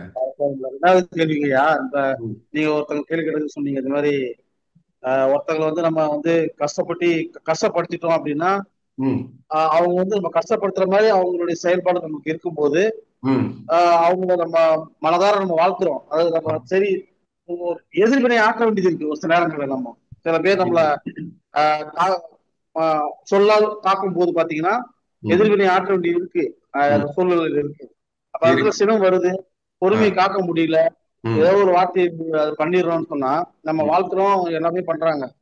அதுவும் ஒரு அன்பர் கேட்டாரு, இது மாதிரி இருக்குங்கய்யா நாம வந்து, ஆனா அதுக்கப்புறம் சொன்னதுக்கு அப்புறம் நம்ம அவர் சொன்னதுக்காக சொன்னோம், இதுதான் நமக்கு மனசு கஷ்டமா இருக்கு அப்படின்ற மாதிரி சொல்றாரு.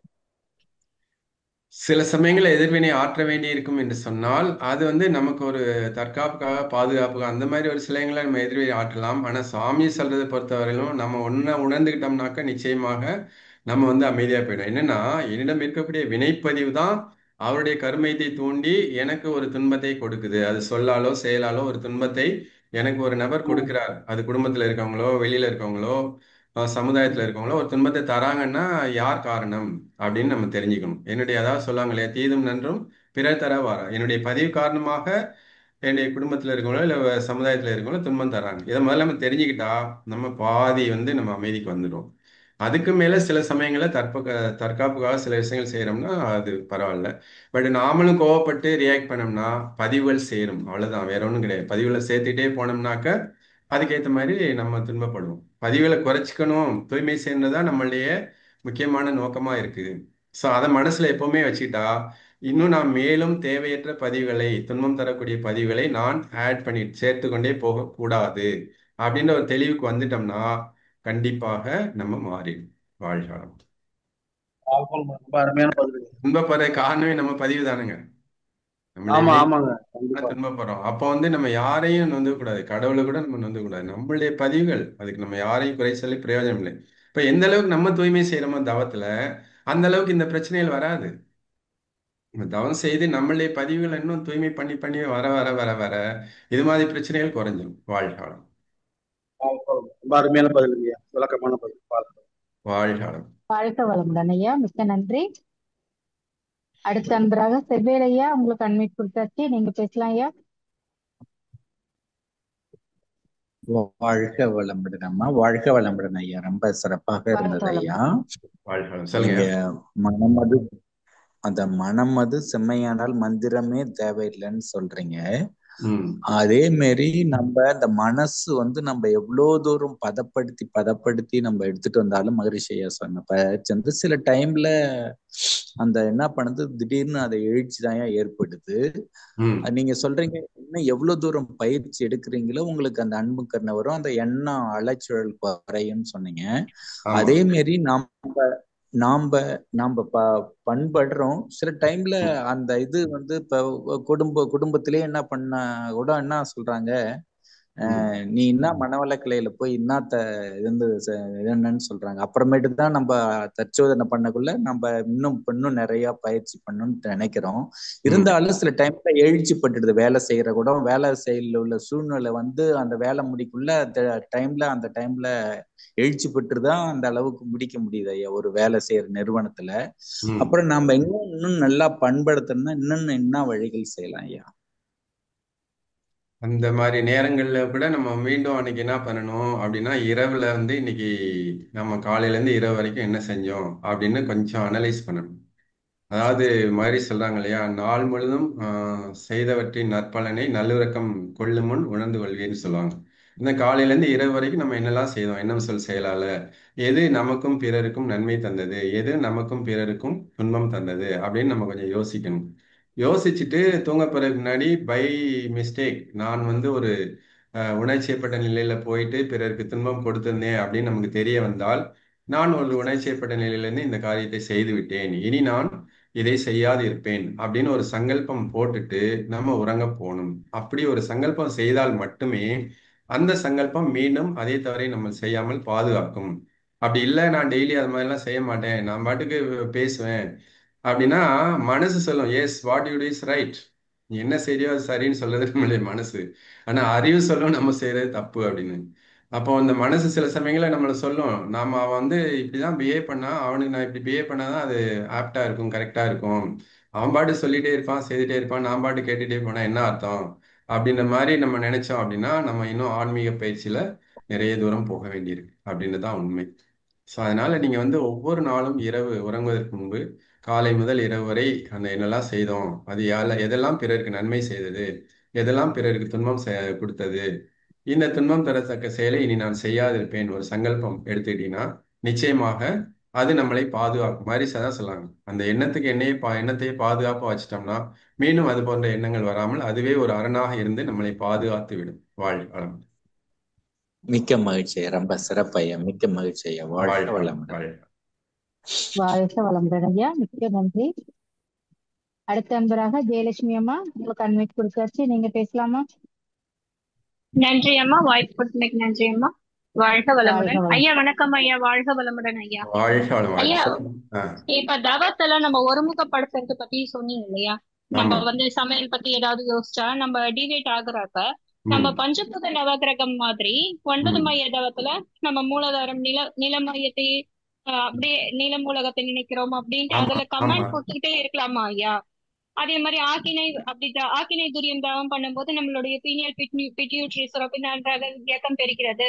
அதுல போக்கஸ் பண்ணும்போது வேற கவனத்துல இருந்து நம்ம போகாம இருக்க முடியும் இல்லையா ஐயா? அது மாதிரி செய்யறேன் நானு, அது மாதிரி செய்யலாமா?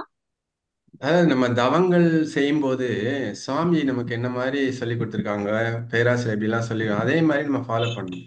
சில சமயங்கள்ல வந்து விளக்கத்துக்காக சொல்லுவாங்க, நீங்க வந்து ஒரு 9 மைய தவம் செய்றீங்கனாக்க அது வந்து ஃபர்ஸ்ட் மூலாதாரம்னா அது மண்ணுக்குரிய மையம், அதனுடைய தொடர்புடைய சுரப்பிகள் என்ன, அதனுடைய செயல்பாடு என்ன, இப்படிலாம் சொல்லுவாங்க. அப்புறம் வந்து சுவாதிஷ்டானம், மணிப்பூரகம், அநாகதம், விசுக்தி, ஆகினை, துரியம், எந்தெந்த கிளாண்ட் அதனுடைய தொடர்பு இருக்கு, என்ன ஆக்டிவேட் ஆகுது, அதனால என்ன சிறப்பியல் வரும், என்ன செய்யும், அதெல்லாம் வந்து விளக்கமா சொல்லியிருப்பாங்க. தவம் செய்யற 9 மைய தவம் மூலாதாரம்னா நேரா மூலாதாரத்துல மனதை வைத்துட்டு அது நிலத்திற்குரிய மையம் தவம் செய்யணும், அவ்வளவுதான்.